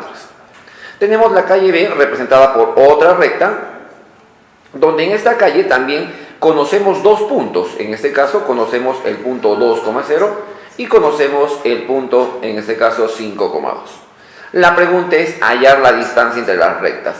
Por dato general, nosotros podemos deducir que estas dos rectas son rectas paralelas, pero ¿cómo? Sencillamente calculando la pendiente de cada una. Y entonces nosotros sabemos que la distancia entre rectas paralelas tiene su fórmula. Perfecto, vamos a empezar hallando primero lo que es más importante, las ecuaciones de la recta. Primero tomando en cuenta las pendientes, hallando la pendiente de la recta A. En este caso recuerda que la pendiente es la recta de las ordenadas entre la recta de las abscisas. 3 menos 1 entre 4 menos 1 me estaría quedando 2/3. Ecuación punto pendiente. Recordar que esa ecuación es reemplazar el valor de la pendiente y un par ordenado. En este caso el par ordenado que vamos a tomar va a ser 1,1. Reemplazando en la ecuación, recuerda que es y menos y sub 0 es igual a m por x menos x sub 0. En este caso x sub 0 y y sub 0 es 1,1 y la pendiente 2/3. Si lo reemplazamos tenemos la ecuación punto pendiente. Este 3 pasa multiplicando a y menos 1, sería 3y menos 3. Y este 2 multiplica a x menos 1, 2x menos 2. Y pasa restando, el menos 3 pasa sumando y te quedaría 2x menos 3y más 1. Tenemos la ecuación de la recta A. De la misma manera vamos a hallar la pendiente, en este caso de la recta B. Restando las ordenadas, 2 menos 0, entre la recta de las abscisas, 5 menos 2, me estaría quedando justamente los 2/3 que ya te había indicado inicialmente, ¿no? Entonces, corroboramos con eso que las rectas son pues paralelas. Hallando la ecuación punto pendiente, vamos a tomar como referencia el punto 2,0. Y menos y sub 0, que en este caso sería 0, es igual a m, 2/3, x por x sub 0, que vamos a tomarlo como el 2. Reemplazando en nuestra ecuación y multiplicando respectivamente, nos va a quedar la ecuación 2x menos 3y menos 4 igual a 0. Perfecto. Ahora sí, nos vamos al dato del problema. Me pide la distancia. Recordad que la distancia entre dos rectas es la diferencia de sus términos independientes entre la raíz cuadrada de ¿qué? De la suma de los coeficientes de x y y, cada uno al cuadrado. Si reemplazamos dichos valores, tendríamos por resolución menos 4 menos 1. Recuerda que son los términos independientes entre la raíz cuadrada de los coeficientes de x, que vale 2, y y, que vale 3, cada uno al cuadrado. Operando me quedaría menos 5, pero por el valor absoluto tenemos que eso es 5. 2 al cuadrado 4, 3 al cuadrado 9, 4 más 9 es 13, sería 5 sobre raíz de 13, pero recuerda que las raíces no pueden estar en el denominador, por lo tanto racionalizamos. Y si racionalizamos, ¿qué te va a quedar? Te va a quedar simplemente 5 raíz de 13 sobre 13. Alternativas. Se desea construir bloquetas de cemento en forma de un paralelepípedo regular. Sus tres dimensiones están en progresión aritmética y suman 36 centímetros. Si el área total del sólido es 832 centímetros cuadrados, pregunta, ¿cuál es su volumen? Perfecto, vamos a graficar nosotros un paralelepípedo. Perfecto, aquí tenemos un paralelepípedo, recordamos que sus lados están en progresión aritmética. Eso quiere decir que puedo tomar como valores, en este caso, x menos r1, x más r2, y entre ellos obviamente estaría x. Nos percatamos, ¿no? X menos r, x y x más r están en progresión aritmética, están con una razón r. Perfecto. Por dato del problema, sabemos que la suma de estos tres valores representa o vale 36. Se eliminan las r's, me quedaría x más x más x. Tenemos 3x que es igual a 36. Recuerda que este 3 pasa dividiendo al 36 y tenemos que x ya vale 2. Tenemos parte del problema. Además, por el otro dato, recuerda que el área total es 832 centímetros cuadrados. Y recuerda que el área total es el área lateral más 2 veces el área de la base, en el caso de un prisma. Si reemplazamos los valores, el área lateral y el área de la base, tendríamos área lateral 4x cuadrado. En el caso de área de la base, 2 veces x cuadrado menos r cuadrado. Si reemplazamos, en este caso, x, recuerda que ya sabemos su valor que vale 12, tendríamos por expresión 4 por 12 al cuadrado más 2 por 12 cuadrado menos x cuadrado. Recuerda que 12 al cuadrado es 144. Por 4 me va a quedar 576. Este 576 va a pasar restando a este 832. Tendríamos 128 y me quedaría en este caso 12 al cuadrado menos r cuadrado, pero recuerda que 12 cuadrado es 144. Si restamos, en este caso, 128 con 144, obtenemos el valor de r cuadrado, que sería 16. Entonces, el cuadrado pasa como raíz y tenemos que el radio valdría 4. Si reemplazamos en nuestro paralelepípedo, tendríamos que x menos r sería 12 menos 4, en este caso es 8.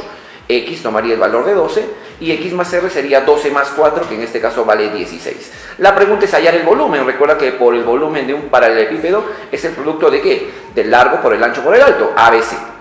En este caso el producto sería 8 por 12 por 16. Y si multiplicamos 8 por 12 por 16, obtenemos el valor de 1536 centímetros cúbicos.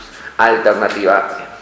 Se estima que el valor en dólares de una máquina está dada por la función v de t, no es una función valor, es igual a 5000 por 2 elevado a la menos 1,5t, donde t es el tiempo, no es el número de años transcurridos desde la adquisición de la maquinaria.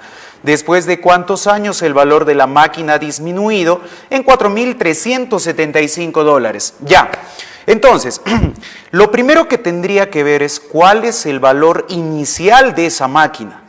Oye, el valor inicial obviamente se da cuando el tiempo es 0, cuando recién lo adquieres. Entonces, al reemplazar tendrías v de 0 es igual a 5000 por 2 elevado a la menos 1,5 por 0, ¿no? Recordemos que 2 a la 0 es 1, por 5000 sería 5000. 5000 es el precio o es el valor inicial de la máquina.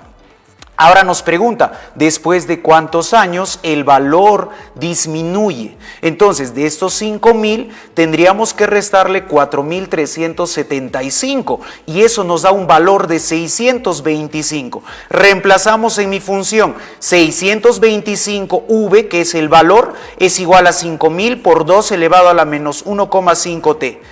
Simplificamos 625 y 5000 y nos queda 1 y 8, ¿no? 1 es igual a 8 por 2 elevado a la menos 3 medios de t. Ahora, este 8 pasa a dividir al 1, eso es un octavo, que sería 2 a la menos 3. Igual a 2 elevado a la menos 3 medios, eliminas las bases e igualas los exponentes. Menos 3 es igual a menos 3 medios de t y de ahí obtenemos el resultado que sería 2t2, 2 años. ¿Ya? Dice, miren, ¿por cuántos años se prestará Javier un capital al 5% anual para que el monto sea 3.600 soles? Sabiendo que si se presta al 5,5% semestral, el monto que se genera es de 4.320 soles. Esta pregunta corresponde al tema de interés simple. Recuerda que hay una diferencia entre interés simple y compuesto, ¿no? El interés compuesto lo podemos ver en los préstamos que te hace un banco, donde el interés compuesto va generando más interés. Pero este problemita está enfocado al interés simple, ¿no? Hay solo un interés y el interés ya no nos genera más interés, ¿no? Recordemos eso como saberes previos, ¿no? Muy bien. El capital que te habla, del capital que te habla yo no sé nada, le coloco la variable C, el tiempo me está pidiendo en años, entonces el tiempo X, la tasa 5% anual, el monto es 3.600. Ahora, dice, sabiendo que, o sea, es otra idea del problema, no es la misma, o sea, sabiendo que el mismo capital debemos de asumir en ese mismo tiempo, si se presta al 5,5% semestral, recordemos nosotros que la tasa siempre debe de ser anual. 5,5% semestral, ¿cuántos semestres hay en un año? Hay 2. Entonces habría que multiplicar 5,5% por 2 para tener la tasa anual que sería 11. ¿Correcto? El monto que se genera es 4.320. Debemos de buscar la forma más sencilla de resolver. Para ello hay una fórmula de monto. Recordemos, el monto es igual a capital por 1 más la tasa por el tiempo sobre 100. En ambas situaciones reemplazamos, ¿no? Y tendrías que capital por 1 más 5x sobre 100 es igual al monto 3.600. Pero acá también tienes que el capital del segundo caso, la segunda situación, capital por 1 más 11x sobre 100 igual a 4.320, que es el monto. ¿Por qué lo divido, chicos? ¿Por qué lo divido? Porque como yo no necesito el capital, tengo que eliminar el capital. Es por eso que divido. Y efectivamente, cuando divida ambos montos, voy a obtener pues solo x, que es el tiempo. Resuelvo esa fracción mixta, 1 más 5x sobre 100 es 100 más 5x sobre 100, abajo de igual forma, y simplificando 3.600 y 4.320 nos queda 5/6. Los denominadores se van el 100, pasamos a multiplicar el 6 a 100 más 5x, pasamos a multiplicar el 100 más 11x por el 5 y reduciendo te da un x de 4. Recuerda que esta fórmula que he utilizado es para el tiempo en años, es por eso que se asume que ese 4 está en años. La respuesta que hemos debido marcar es 4. Muy bien. Del colegio Raimondi arman un circuito notando que la intensidad de corriente I que circula varía con el tiempo t, de acuerdo a la ecuación I igual a 2t más 5. Estando t en segundos e I en amperios. ¿Cuánta carga eléctrica pasará por la sección transversal de cada alambre desde t igual a 1 segundo hasta t igual a 2 segundos? Bueno, tenemos una corriente que varía con el tiempo, con la ecuación I igual a 2t más 5. El ejercicio nos pide hallar la carga desde 1 hasta 2 segundos. Entonces vamos a hallar la corriente para 1 segundo. Reemplazando en vez de t por 1, obtenemos que I sub 1 es igual a 7 amperios. Luego hallamos la corriente para el tiempo de 2 segundos, obteniendo I sub 2, 9 amperios. Vamos a ubicar estas corrientes en una gráfica corriente versus tiempo, claro, porque estamos frente a una corriente que varía con el tiempo. De esta manera obtenemos la gráfica de la corriente variable. Para encontrar la carga eléctrica, recuerden que lo que tenemos que hacer aquí es hallar el área bajo la gráfica. Y de esa manera vamos a encontrar la carga. Como verán, la gráfica es un trapecio. Bueno, y todos podemos hallar el área del trapecio. El área del trapecio es igual a base mayor más base menor sobre 2 por la altura. La base mayor es 9, la base menor sería 7. La altura sería 1. La altura es 1, jóvenes. Y con eso la carga sería 8 coulomb. La respuesta es la alternativa B. Vamos con el siguiente ejercicio. Dos conductores de gran longitud están dispuestos como se muestra en la figura. Transportan intensidades de corriente eléctrica cuyos valores son I sub 1, 9 amperios e I sub 2, 4 amperios. Determina el módulo de la inducción magnética en el punto P.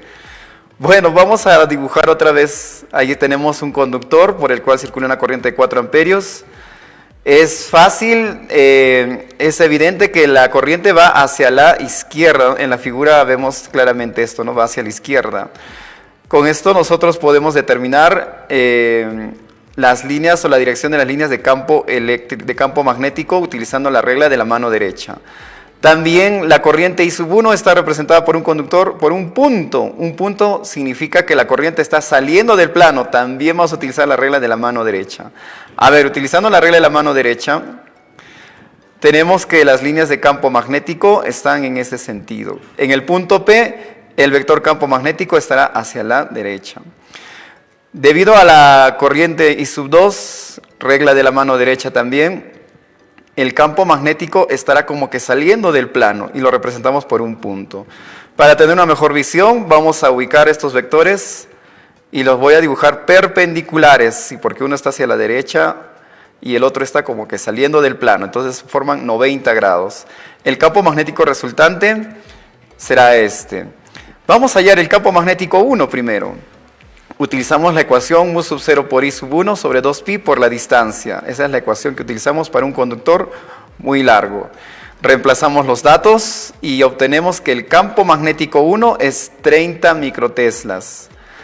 Luego, de la misma forma, hallamos la intensidad de campo magnético 2. La intensidad de campo magnético 2 es de 40 microteslas. Del triángulo notable, fíjense, tenemos un triángulo notable aquí. Acuérdense del triángulo notable 3K, 4K y 5K. Si un vector tiene un módulo de 30 microteslas y el otro de 40 microteslas, entonces la resultante será, sí, exacto, 50 microteslas y la respuesta es la alternativa C. Vamos con el siguiente ejercicio. Suponga que en el Ártico un bloque grande cúbico de hielo de 10 metros de arista flota en agua de mar de 1020 kilogramos por metro cúbico de densidad. Si 20 pingüinos suben a este bloque, imagínense, calcule la variación del volumen sumergido del bloque. Cada pingüino pesa 51 newton y la aceleración de la gravedad es 10 metros por segundo al cuadrado. Bien, hagamos el dibujito. Tenemos ahí un cubo de hielo que está flotando. Si está flotando, está en equilibrio. Entonces, el empuje es igual al peso. El empuje, recuerden que es densidad del líquido por aceleración de la gravedad y el volumen sumergido. Volumen sumergido 1 porque luego ¿qué va a pasar? Se van a poner ahí algunos pingüinos. Vamos a considerar el peso de los pingüinos. De esa manera, ahora el empuje 2 es igual al peso del cubo de hielo más el peso de 20 pingüinos, cada uno tiene un peso de 51 newton. Recuerde que el empuje 2 también sería densidad del líquido por la aceleración de la gravedad y el volumen sumergido 2. Con estas dos ecuaciones vamos a hacer una resta, vamos a restar las dos ecuaciones y obtendremos empuje 2 menos empuje 1 igual a mg, se simplifica y nos quedaría nada más 20 por 51. Bueno, el empuje 2, ahí está su desarrollo, también del empuje 1, restamos y luego factorizamos densidad de líquido y aceleración de la gravedad, que son términos comunes. El volumen sumergido 2 menos el volumen sumergido 1 sería la variación de volumen que el ejercicio nos está solicitando. Reemplazamos datos, la aceleración de la gravedad es 10, la densidad de líquido es 1020 y 20 por 51 nos da 1020. Simplificamos datos y finalmente tenemos que la variación de volumen es 1 sobre 10 metros cúbicos.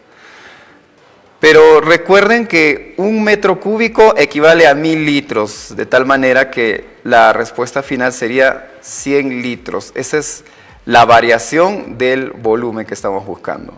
Muy bien, la respuesta sería la alternativa C. Vamos a continuar con una pregunta más. Un ingeniero debe calcular la resistencia eléctrica de un alambre de aluminio antes de colocarlo en el motor de una máquina calefactora. La longitud del alambre es de 10 metros y su sección transversal es circular de 4 milímetros de diámetro. ¿Cuánto calculó? La resistividad eléctrica del aluminio es de 2 por 10 a la menos 8 ohmios por metro. Bueno, tomemos datos. La longitud es de 10 metros. El diámetro es de 4 por 10 a la menos 3 metros, porque recuerde que milímetro es 10 a la menos 3 metros. El radio sería la mitad del diámetro, 2 por 10 a la menos 3 metros. Necesitamos el radio para encontrar el área de la sección transversal, que sería pi por radio al cuadrado, pero radio es 2 por 10 a la menos 3 al cuadrado. Bueno, la resistividad también es un dato que el ejercicio nos da, es 2 por 10 a la menos 8 ohmio por metro. Utilizamos la ley de Paulet, que dice que la resistencia es igual a la resistividad por la longitud sobre el área. Reemplazamos datos y operamos. Finalmente la resistencia es 1 sobre 20 pi ohmios. 52. Nos dice, se tiene una pequeña lámina metálica. Al aumentar su temperatura de 0 grados Celsius a 400 grados Celsius, varía su área en 0,8 milímetros cuadrados. Determina el área de la lámina a la temperatura de 400 grados Celsius. Nos da el coeficiente de dilatación superficial de 4 por 10 a la menos 5 grados Celsius a la menos 1. Entonces, recordemos que primeramente aquí observamos una lámina en una superficie inicial, en un área inicial, ¿listo? Y en el cuadrado de abajo, en el cuadrado amarillo, observamos que el área ha aumentado, ¿no? Se ha dilatado el área. Entonces, esta parte dilatada, recordemos que en el tema de dilatación se escribiría de esta manera, ¿no? Variación de la superficie es igual a superficie inicial, coeficiente de variación de temperatura. Ahora, la pregunta me pide, determina el área de la lámina cuando la temperatura era 400 grados Celsius. ¿Qué significa? O sea, me está pidiendo el área final. Y para calcular el área final, pues, o sea, todo el área grandaza, tendría que yo sumar el área inicial más lo que se dilató. En el enunciado, observa que me está dando la variación del área, ¿no? El 0,8 milímetros cuadrados es la variación. Entonces, aquí lo hemos seleccionado de color rojo para que tú puedas darte cuenta que lo que nos han dado es la variación. Entonces, necesitaré calcular el área inicial para poder sumar esa variación y calcular mi área final. Entonces, despejamos de la fórmula la superficie inicial y quedaría variación de superficie sobre coeficiente de dilatación por variación de temperatura. Reemplazamos los datos, está indicado de colores para que tú puedas darte cuenta que la variación de superficie es 0,8 milímetros cuadrados. En la parte de abajo tenemos el coeficiente de dilatación superficial y tenemos la variación de temperatura, que de 0 a 400, pues bueno, son 400 grados de variación. Hacemos la división, podemos simplificar aquí 8 entre 4 es 2, podemos sacar de la mitad de 4, hacemos nuestros cálculos y nos va a salir 50. ¿Qué, profesora? ¿Así de frente solo 50? Efectivamente. Y este milímetro cuadrado no ha sido necesario reemplazarlo porque uno observa que tus claves todas están en milímetros cuadrados, entonces no conviene reemplazar en la ecuación, ¿no? Por eso al dejarlo, de frente sale milímetros cuadrados la respuesta. Tenemos nuestra área inicial de 50, entonces nuestra área final sería la suma de la superficie inicial más la variación de la superficie. Ah, profesor, evidentemente, pues, ¿no? Sumamos 50 más la variación que me daba como dato, ¿no? De 0,8, la clave tenemos 50,8 milímetros cuadrados. La alternativa D de la pregunta 52 del tema A de biomédicas. Pasamos a la pregunta 14 del área de sociales. Dice, en el modelo planetario de Bohr para el átomo de hidrógeno, el electrón orbita a una distancia promedio de 1,6 por 10 a la menos 100 metros del protón. Es la distancia a la que orbita. Determina la fuerza eléctrica de estas dos partículas. Observa, en el gráfico hemos dibujado al electrón con una carga negativa, al protón con una carga positiva, de azul está, y la distancia D de verdecito. Tomando los datos, tenemos que recordar varias cosas importantes en esta ecuación. Primero, que la carga del electrón era negativa, 1,6 por 10 a la menos 19 coulombs. La carga del protón es la misma carga del electrón, ¿listo? Pero positivo. La distancia que nos da en el enunciado, aquí la tenemos, 1,6 por 10 a la menos 11 metros. Y por último tenemos que recordar la constante de Coulomb, que es 9 por 10 a la 9 newton metro cuadrado sobre Coulomb cuadrado. ¿Listo? Ok, ahora como me pide la fuerza, en este caso sería una fuerza de atracción, cargas de diferente signo. Reemplazamos la fórmula que dice la constante por el producto de las cargas entre la distancia al cuadrado. Obviamente las cargas vamos a considerar solo su valor absoluto porque se utilizó la ley de cualitativa para ver qué era atracción. ¿Listo? Solo necesitamos los valores absolutos. Se reemplazan los datos, si observan en la pantalla, está de colores, ¿no? La constante de Coulomb 9 por 10 a la 9, la carga 1 que vendría a representar la carga del electrón de naranjita, la carga 2 que sería la carga del protón, tenemos en la parte del denominador distancia al cuadrado. Tú sabes que hay diferentes habilidades operativas, podemos separar ese cuadrado en dos partes y te vas a dar cuenta que se van a simplificar. El 1,6 se repitió, se simplificaron. El 1,6 de la carga del protón con el 1,6 de la distancia también se simplificaron. Hacemos la reducción de las bases iguales en los exponentes, 19 y 11, me quedaría menos 8. Similar en el otro exponente. Uy, bacán profesora, todas las bases son base 10. ¿Qué dice en matemática base 10? Los exponentes se suman. Ya pero rápidamente, ¿no? 9 menos 8 da 1, menos 8 menos 7.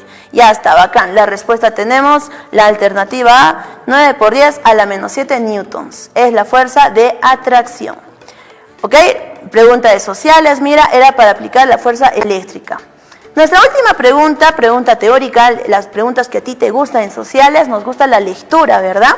Y sobre todo el análisis. En estas preguntas es más que todo el análisis de la ley de Ohm. ¿Qué dice la ley de Ohm, no? La pregunta dice, señale verdadero o falso según los enunciados. La primera alternativa dice, al duplicar la diferencia de potencial en una resistencia eléctrica, la intensidad de corriente de la misma resistencia, he subrayado la palabra, se reduce a la mitad. Es la primera alternativa. A ver, vamos a analizar. De acuerdo con la ley de Ohm, ¿qué dice? La intensidad de la corriente eléctrica es directamente proporcional. Ahí está parte de la clave. Directamente proporcional a la diferencia de potencial. Y la otra parte dice, e inversamente proporcional a la resistencia eléctrica.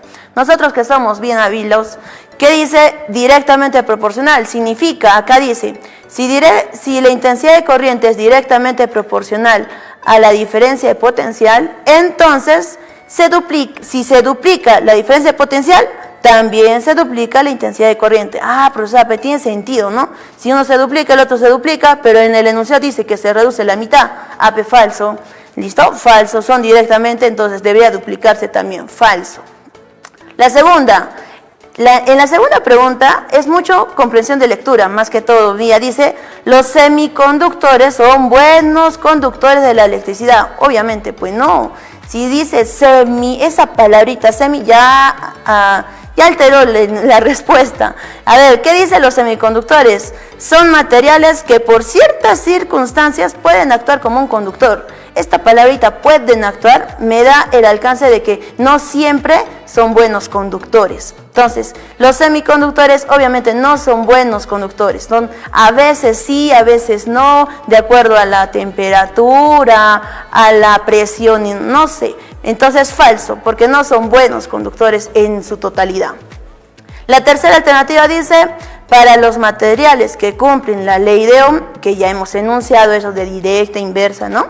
Dice, la diferencia de potencial es directamente proporcional a la corriente. Y es justo la primera alternativa que habíamos analizado, que eran directamente proporcionales, justamente por eso uno aumentaba, el otro aumentaba, entonces verdadero. Confirmado, la tercera clave, la ley de Ohm. Entonces nuestras claves serían falso, falso, verdadero. Dice, halla la negación lógica de la siguiente proposición. Y ahí tenemos nuestro enunciado. Algunos estudiantes de Ingeniería Mecánica no aprobarán el curso de Análisis Matemático 1. Hemos considerado en las informaciones sobre la construcción de proposiciones, existen básicamente 4 proposiciones categóricas típicas. Todo es SP, ningún es SP, algún es SP y algún es no SP. En este caso, considerando que algunos estudiantes de Ingeniería Mecánica no aprobarán el curso de Análisis Matemático 1, corresponde a la proposición O, algún S no SP.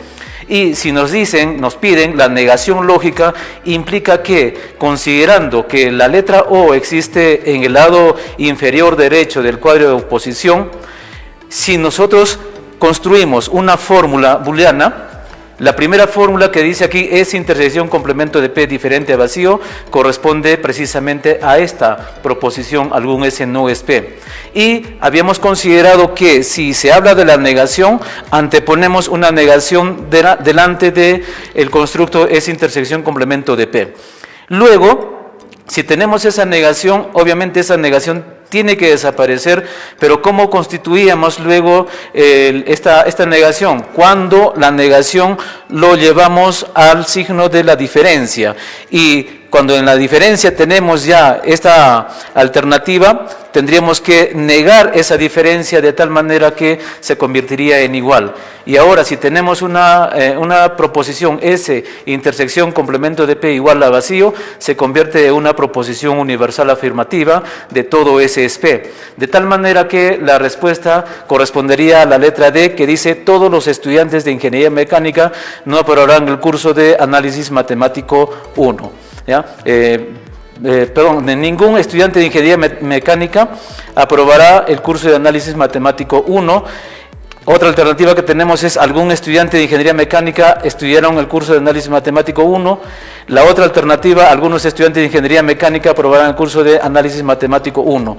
Y la otra alternativa: todos los estudiantes de Ingeniería Mecánica aprobarán el curso de Análisis Matemático 1. En consecuencia de este conjunto de alternativas, consideramos que si de la letra O tenemos una alternativa que niega, se convertiría en la letra A, que precisamente la estamos considerando en esta respuesta. 34. Biomédicas. Dice: sea las clases S de felinos, la clase A de mamíferos y C la clase de reptiles, se añade la correcta formalización. Considerando la conexión entre clases y la relación entre clases, consideramos que hay un conjunto menor, hay un conjunto mayor y hay otro conjunto que se está excluyendo de esta estructura. Aquí el conjunto mayor sería la de mamíferos. El conjunto menor refiere de felinos y la clase que se está excluyendo corresponde a la clase de reptiles. Y si tenemos una lectura de las alternativas, al considerar que hay un conjunto mayor, un conjunto menor y una clase que se excluye, estaríamos optando por la alternativa que corresponde a la D, que dice que la clase de felinos está incluido en la clase de mamíferos. Pero hay una conjunción. Esa conjunción se lee y, pero, sin embargo. Luego dice que el conjunto de felinos no está incluido o está excluido de la clase de reptiles o el conjunto de reptiles, que sería la alternativa correcta. Corresponde al área de sociales. Dice: dada la proposición, todas estas preguntas son fáciles. ¿Cuál es la negación lógica de dicha proposición? Y tenemos ahí como alternativas: algunas de estas preguntas no son fáciles, todas estas preguntas son difíciles, ninguna de estas preguntas es fácil, algunas de estas preguntas no son difíciles y algunas de estas preguntas son fáciles. La misma estructura lógica, si la proposición es todo S es P, la proposición universal afirmativa, S intersección complemento de P igual a vacío, considerando de que si esta estructura como proposición categórica típica estándar es la letra A, al anteponer una negación a la fórmula, no es el caso que S intersección complemento de P es igual a vacío, esa negación que tenemos delante del paréntesis igual va a afectar al símbolo del igual, convirtiéndose en una diferencia, de tal manera que la respuesta sería S intersección complemento de P diferente a vacío. Y si tenemos la letra A como pregunta, obviamente por la contradictoria, la respuesta sería la letra O, y la letra O se leería algunas de estas preguntas no son fáciles, que de acuerdo a estas alternativas corresponde a la primera, que es letra A. Considerando estas cuatro proposiciones categóricas, el cuadro de oposición muy bien tiene esa jerarquía de afirmaciones y negaciones según la contradictoria, la contraria y la subcontraria. A45, biomédicas, dice así: los gases ideales se encuentran a condiciones normales, CN, temperatura, presión estándar, a temperatura 0 grados centígrados, básicamente equivalente a 273 Kelvin, magnitud absoluta, y una atmósfera de presión. Trabajamos esto naturalmente a condiciones normales, equivalente en el laboratorio 760 milímetros de mercurio. En el área de biomédicas normalmente trabajamos también en pascales, 10 a la quinta pascales o 10 al cuadrado kilopascales, ¿no? Dependiendo en qué sistema quiera usted trabajar. En el sistema internacional es 10 a la quinta pascales, ¿no? En este caso la UNSA te pone 760 milímetros de mercurio y está bien, perfecto. Y ocupa un volumen de 22,4 litros. Muy bien. Pregunta de examen, admisión CEPRUNSA. ¿Qué volumen de oxígeno gaseoso molecular y seco medido a CN se producirá a partir de la descomposición de 1,226 gramos de clorato de potasio? Jóvenes, una clásica pregunta del CEPRUNSA. En este caso es descomposición, o sea, análisis, o sea, es un proceso endotérmico en el cual usted va a poder descomponer mediante la inyección de, en este caso, calor, ¿no? Recordemos, señores, que la representación de calor, como ustedes pueden darse cuenta, calor es una representación pues, que en laboratorio se simboliza con un triángulo, ¿no? Evidenciamos que es una reacción de análisis o descomposición. Bien, primer punto, señores, verificamos que la ecuación esté perfectamente balanceada. 2 moles de clorato de potasio se descomponen por análisis, inyección de calor. 2 moles de cloruro de potasio, ¿sí? Líquido en este caso, y 3 moles de oxígeno molecular en fase gaseosa. Muy bien. Una vez que esté perfectamente balanceado, damos las equivalencias, señores, punto. La masa molar del clorato de potasio multiplicado por 2 pues sería 245 gramos por mol, ¿no? En ese caso. Evidenciamos que va a producir la cantidad de litros equivalentes a 67,2 litros de oxígeno. Eso es inicialmente, ¿no? Claramente usted puede observar.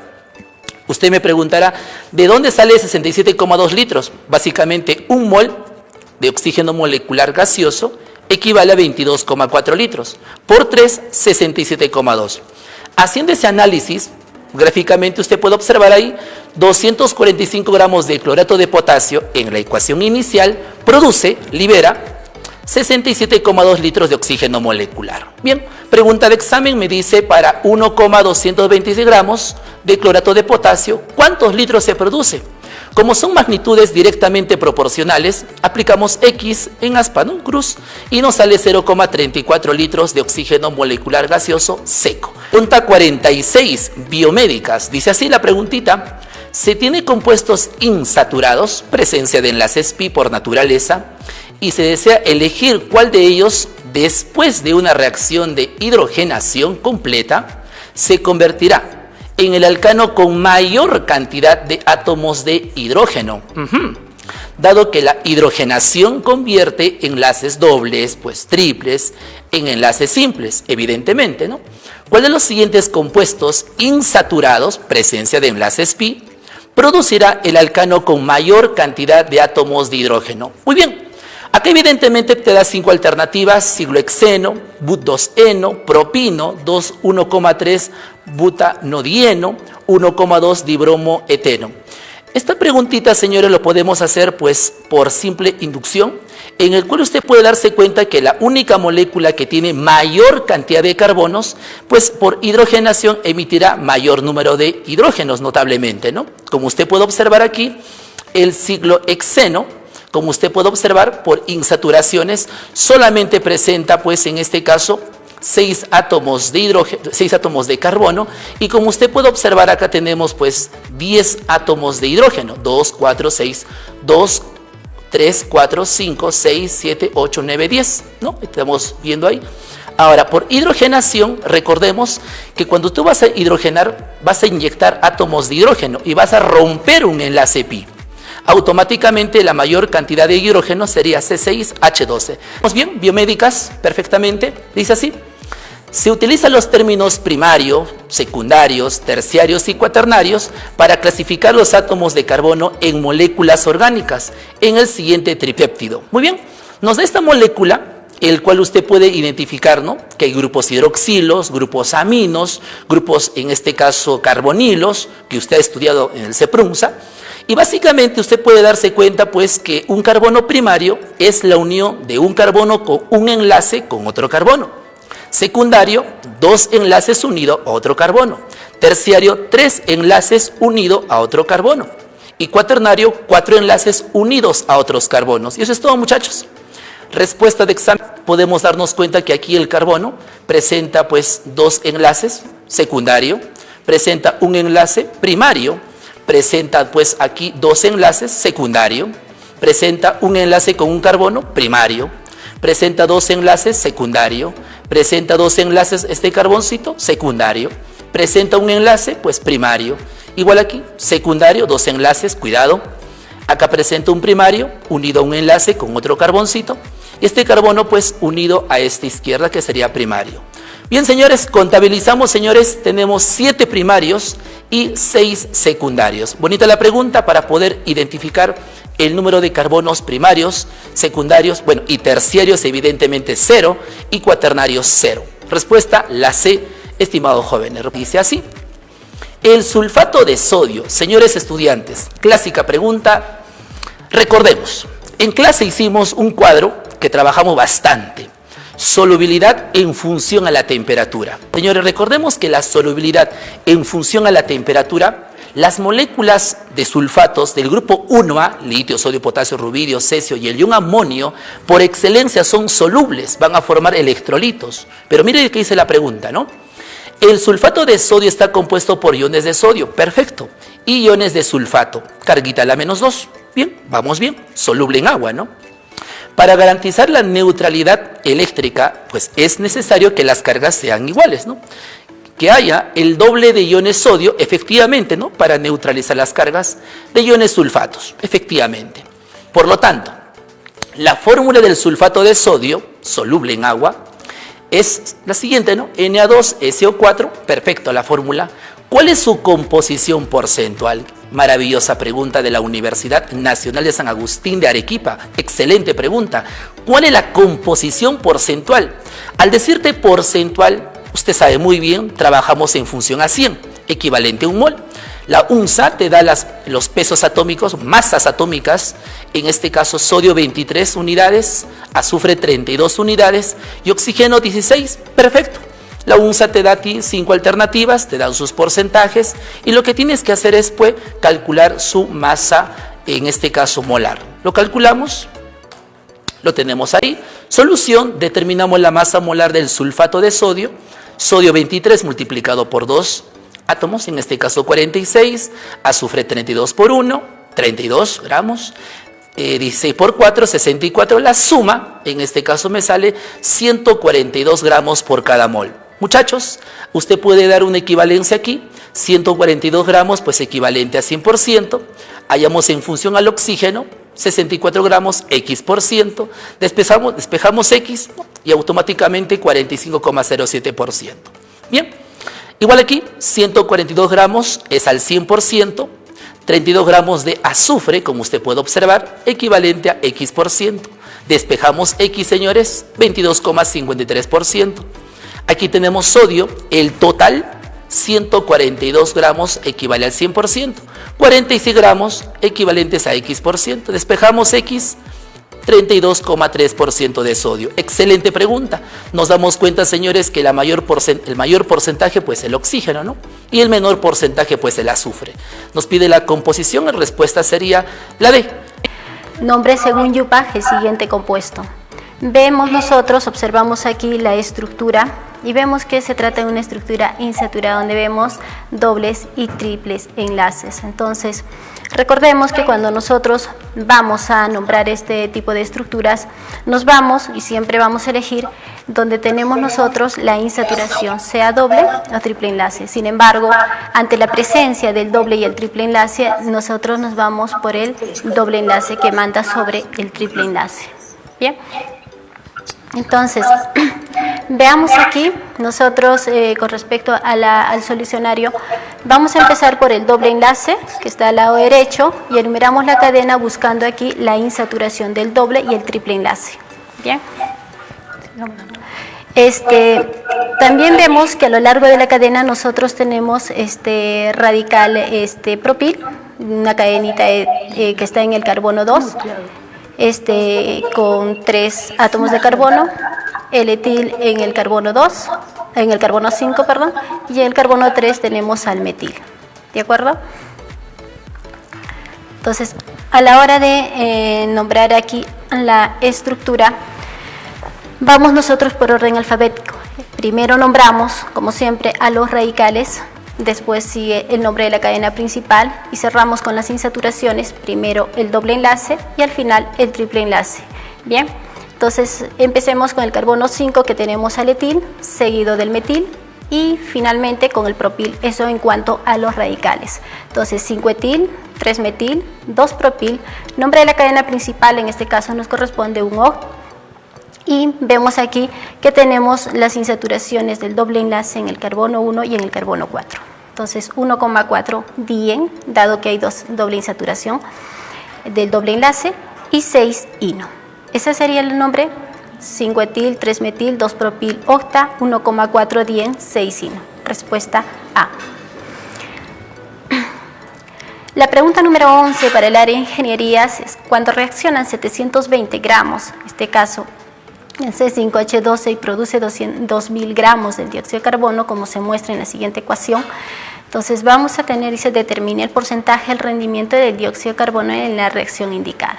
Entonces, para determinar en este caso el porcentaje de rendimiento, necesitamos calcular el rendimiento teórico, porque ya nos está dando aquí el rendimiento práctico, y el práctico es de 2000 gramos de dióxido de carbono. Bien, entonces el rendimiento teórico lo vamos a calcular nosotros a partir de la masa, en este caso del pentano, y la masa del dióxido de carbono. En este caso tenemos nosotros que la masa es de 750 gramos del pentano y nos está dando 44 gramos del dióxido de carbono, multiplicado por 5, porque son 5 moles de dióxido de carbono, en este caso del producto, y nos está dando un rendimiento teórico de 2200 gramos de dióxido de carbono. Bien, recordemos que para el rendimiento de una reacción es rendimiento real, que es el rendimiento que nos ha dado en la práctica en un laboratorio, entre el rendimiento teórico. Lo dividimos y lo multiplicamos por 100.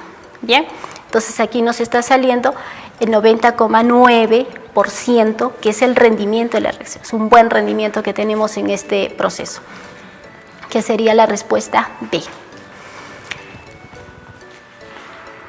Con respecto a la pregunta número 17 del área de sociales, nos dice: el estado de oxidación representa la ganancia o pérdida de electrones que poseen los átomos al formar parte de un compuesto. En los siguientes compuestos nos dice: determine el estado de oxidación de los elementos subrayados. Veamos, chicos, acá tenemos el azufre, el cloro, el fósforo y el cromo en estas 4 sustancias. Entonces, para poder determinar nosotros el estado de oxidación en cada uno de los compuestos, hay varias maneras. Una, podemos hacerlo por tanteo rápidamente, donde el hidrógeno siempre tiene un estado de oxidación de +1 en los ácidos oxácidos y el oxígeno de -2. Bien, entonces, y podemos ponerle X al elemento central, que en este caso es el azufre. Despejando, nos va a salir que el azufre está con un estado de oxidación de +4. Bien.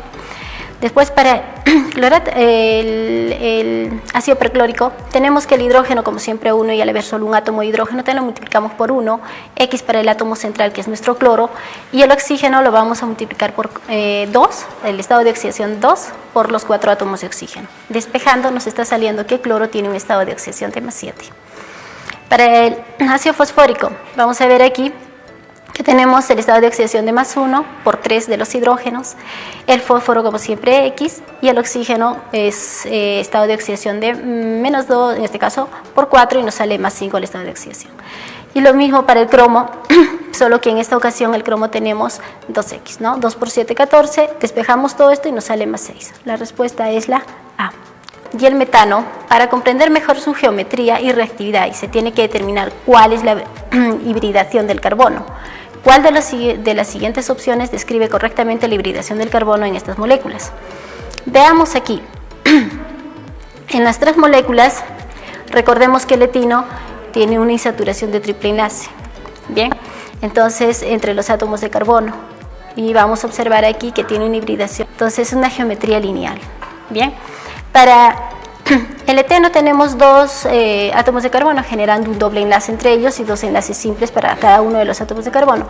Ángulo de 120 grados entre el híbrido y los orbitales aquí del hidrógeno, y vamos a tener una hibridación de sp2. Bien, y finalmente para el metano donde vemos que todos los enlaces son simples alrededor del átomo de carbono, generando un ángulo de enlace de 109,5 grados y hablamos de una hibridación de sp3. Bien. Pregunta de estadística. Nos piden las edades comprendidas entre 34 y 53 años.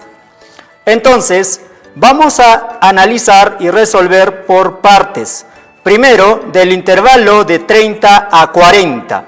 Entonces, tomamos, en este caso, la segunda parte de 34 a 40, ¿no?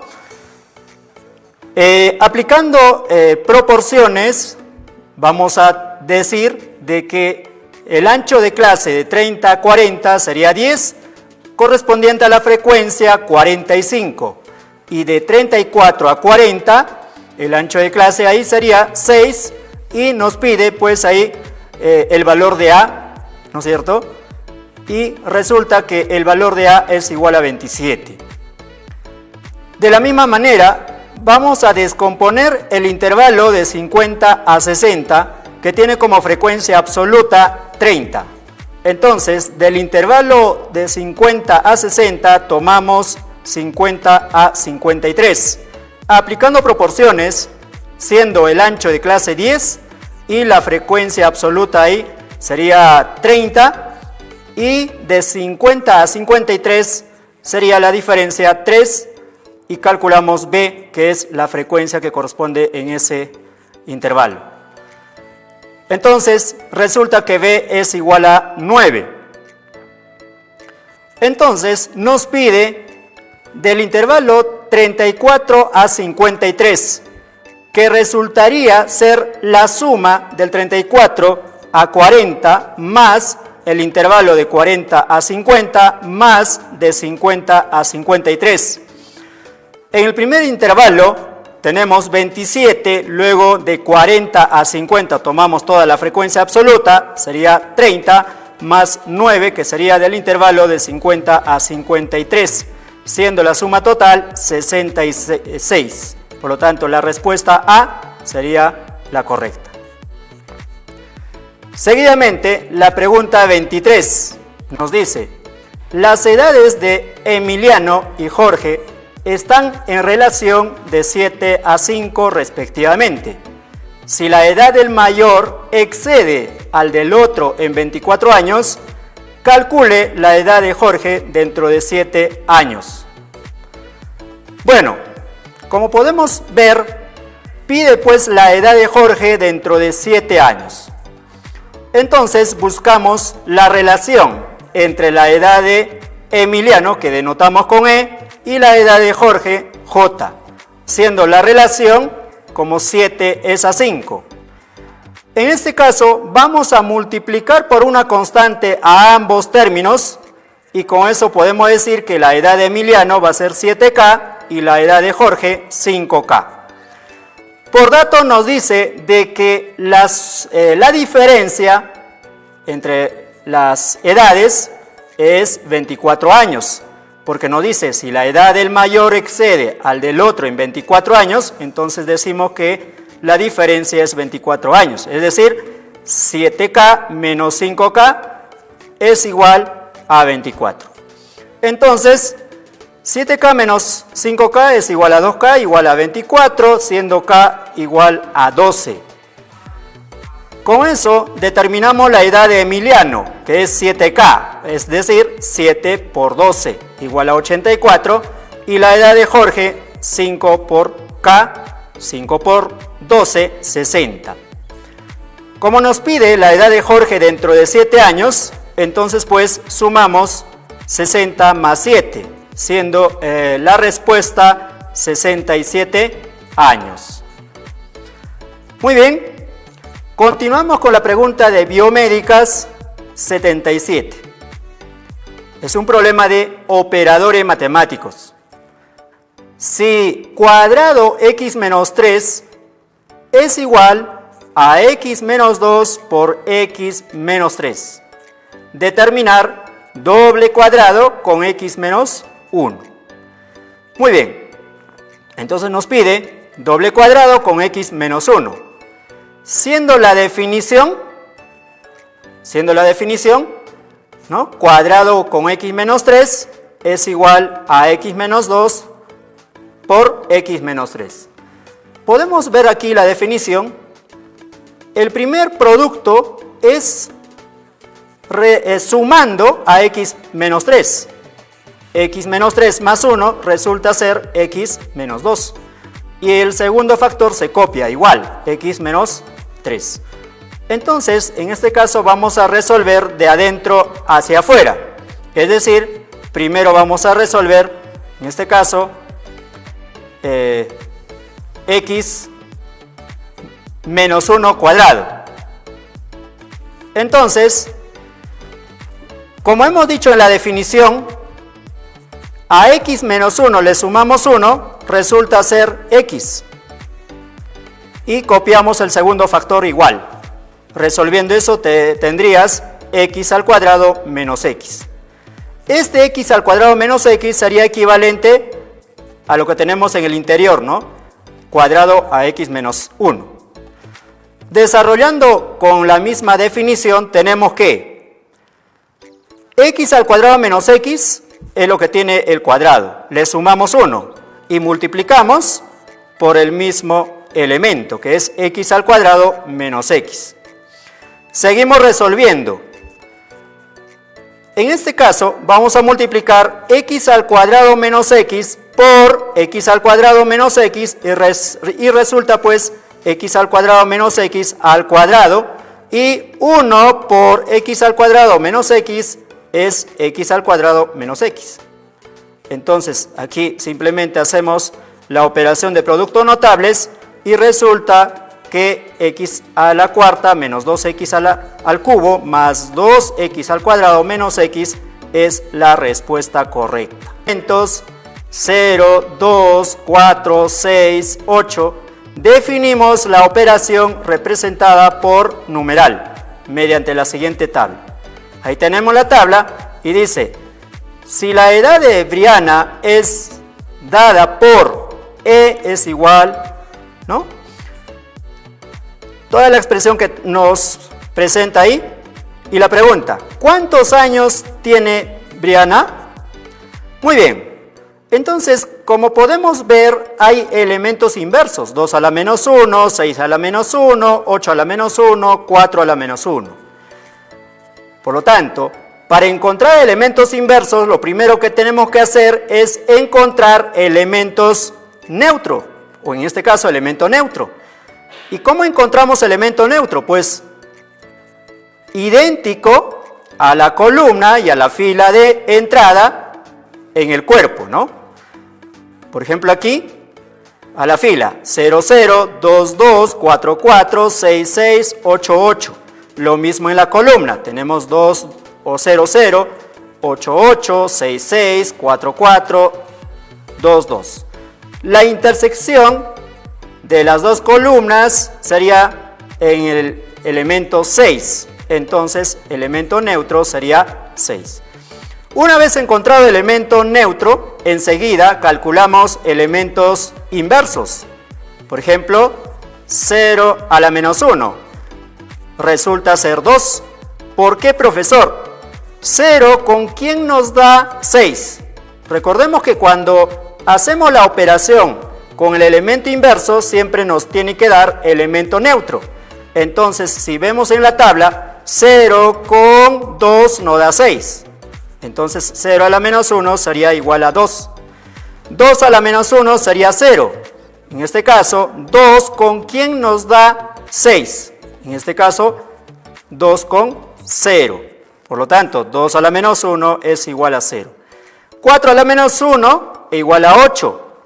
4, ¿con quién nos da 6? Pues con 8. Y 6 a la menos 1, 6, porque el elemento neutro es 6. 8 a la menos 1 sería 4. Muy bien, ahora sí, reemplazamos los elementos inversos, ¿no? Por ejemplo, 2 a la menos 1 es igual a 0, 6 a la menos 1, 6. Y todo eso elevado a menos 1. Numeral, 6. Y 8 a la menos 1 resulta ser 4. Todo eso elevado a menos 1. Numeral 4 a la menos 1 resulta ser 8. Muy bien, entonces nos ubicamos en la tabla 0 numeral 6. 0 numeral 6 sería 0 y 6 numeral 4 sería pues 4. 4 a la menos 1, numeral 8. Como ya habíamos calculado los elementos inversos de todos, entonces 0 a la menos 1 sería igual a 2, 4 a la menos 1 sería igual a 8. Simplemente reemplazamos ahí, sería 2 numeral 8, numeral 8. 2 numeral 8, si vemos en la tabla, resulta ser 4 y 4 numeral 8 resulta ser 6. Entonces la respuesta final es alternativa C.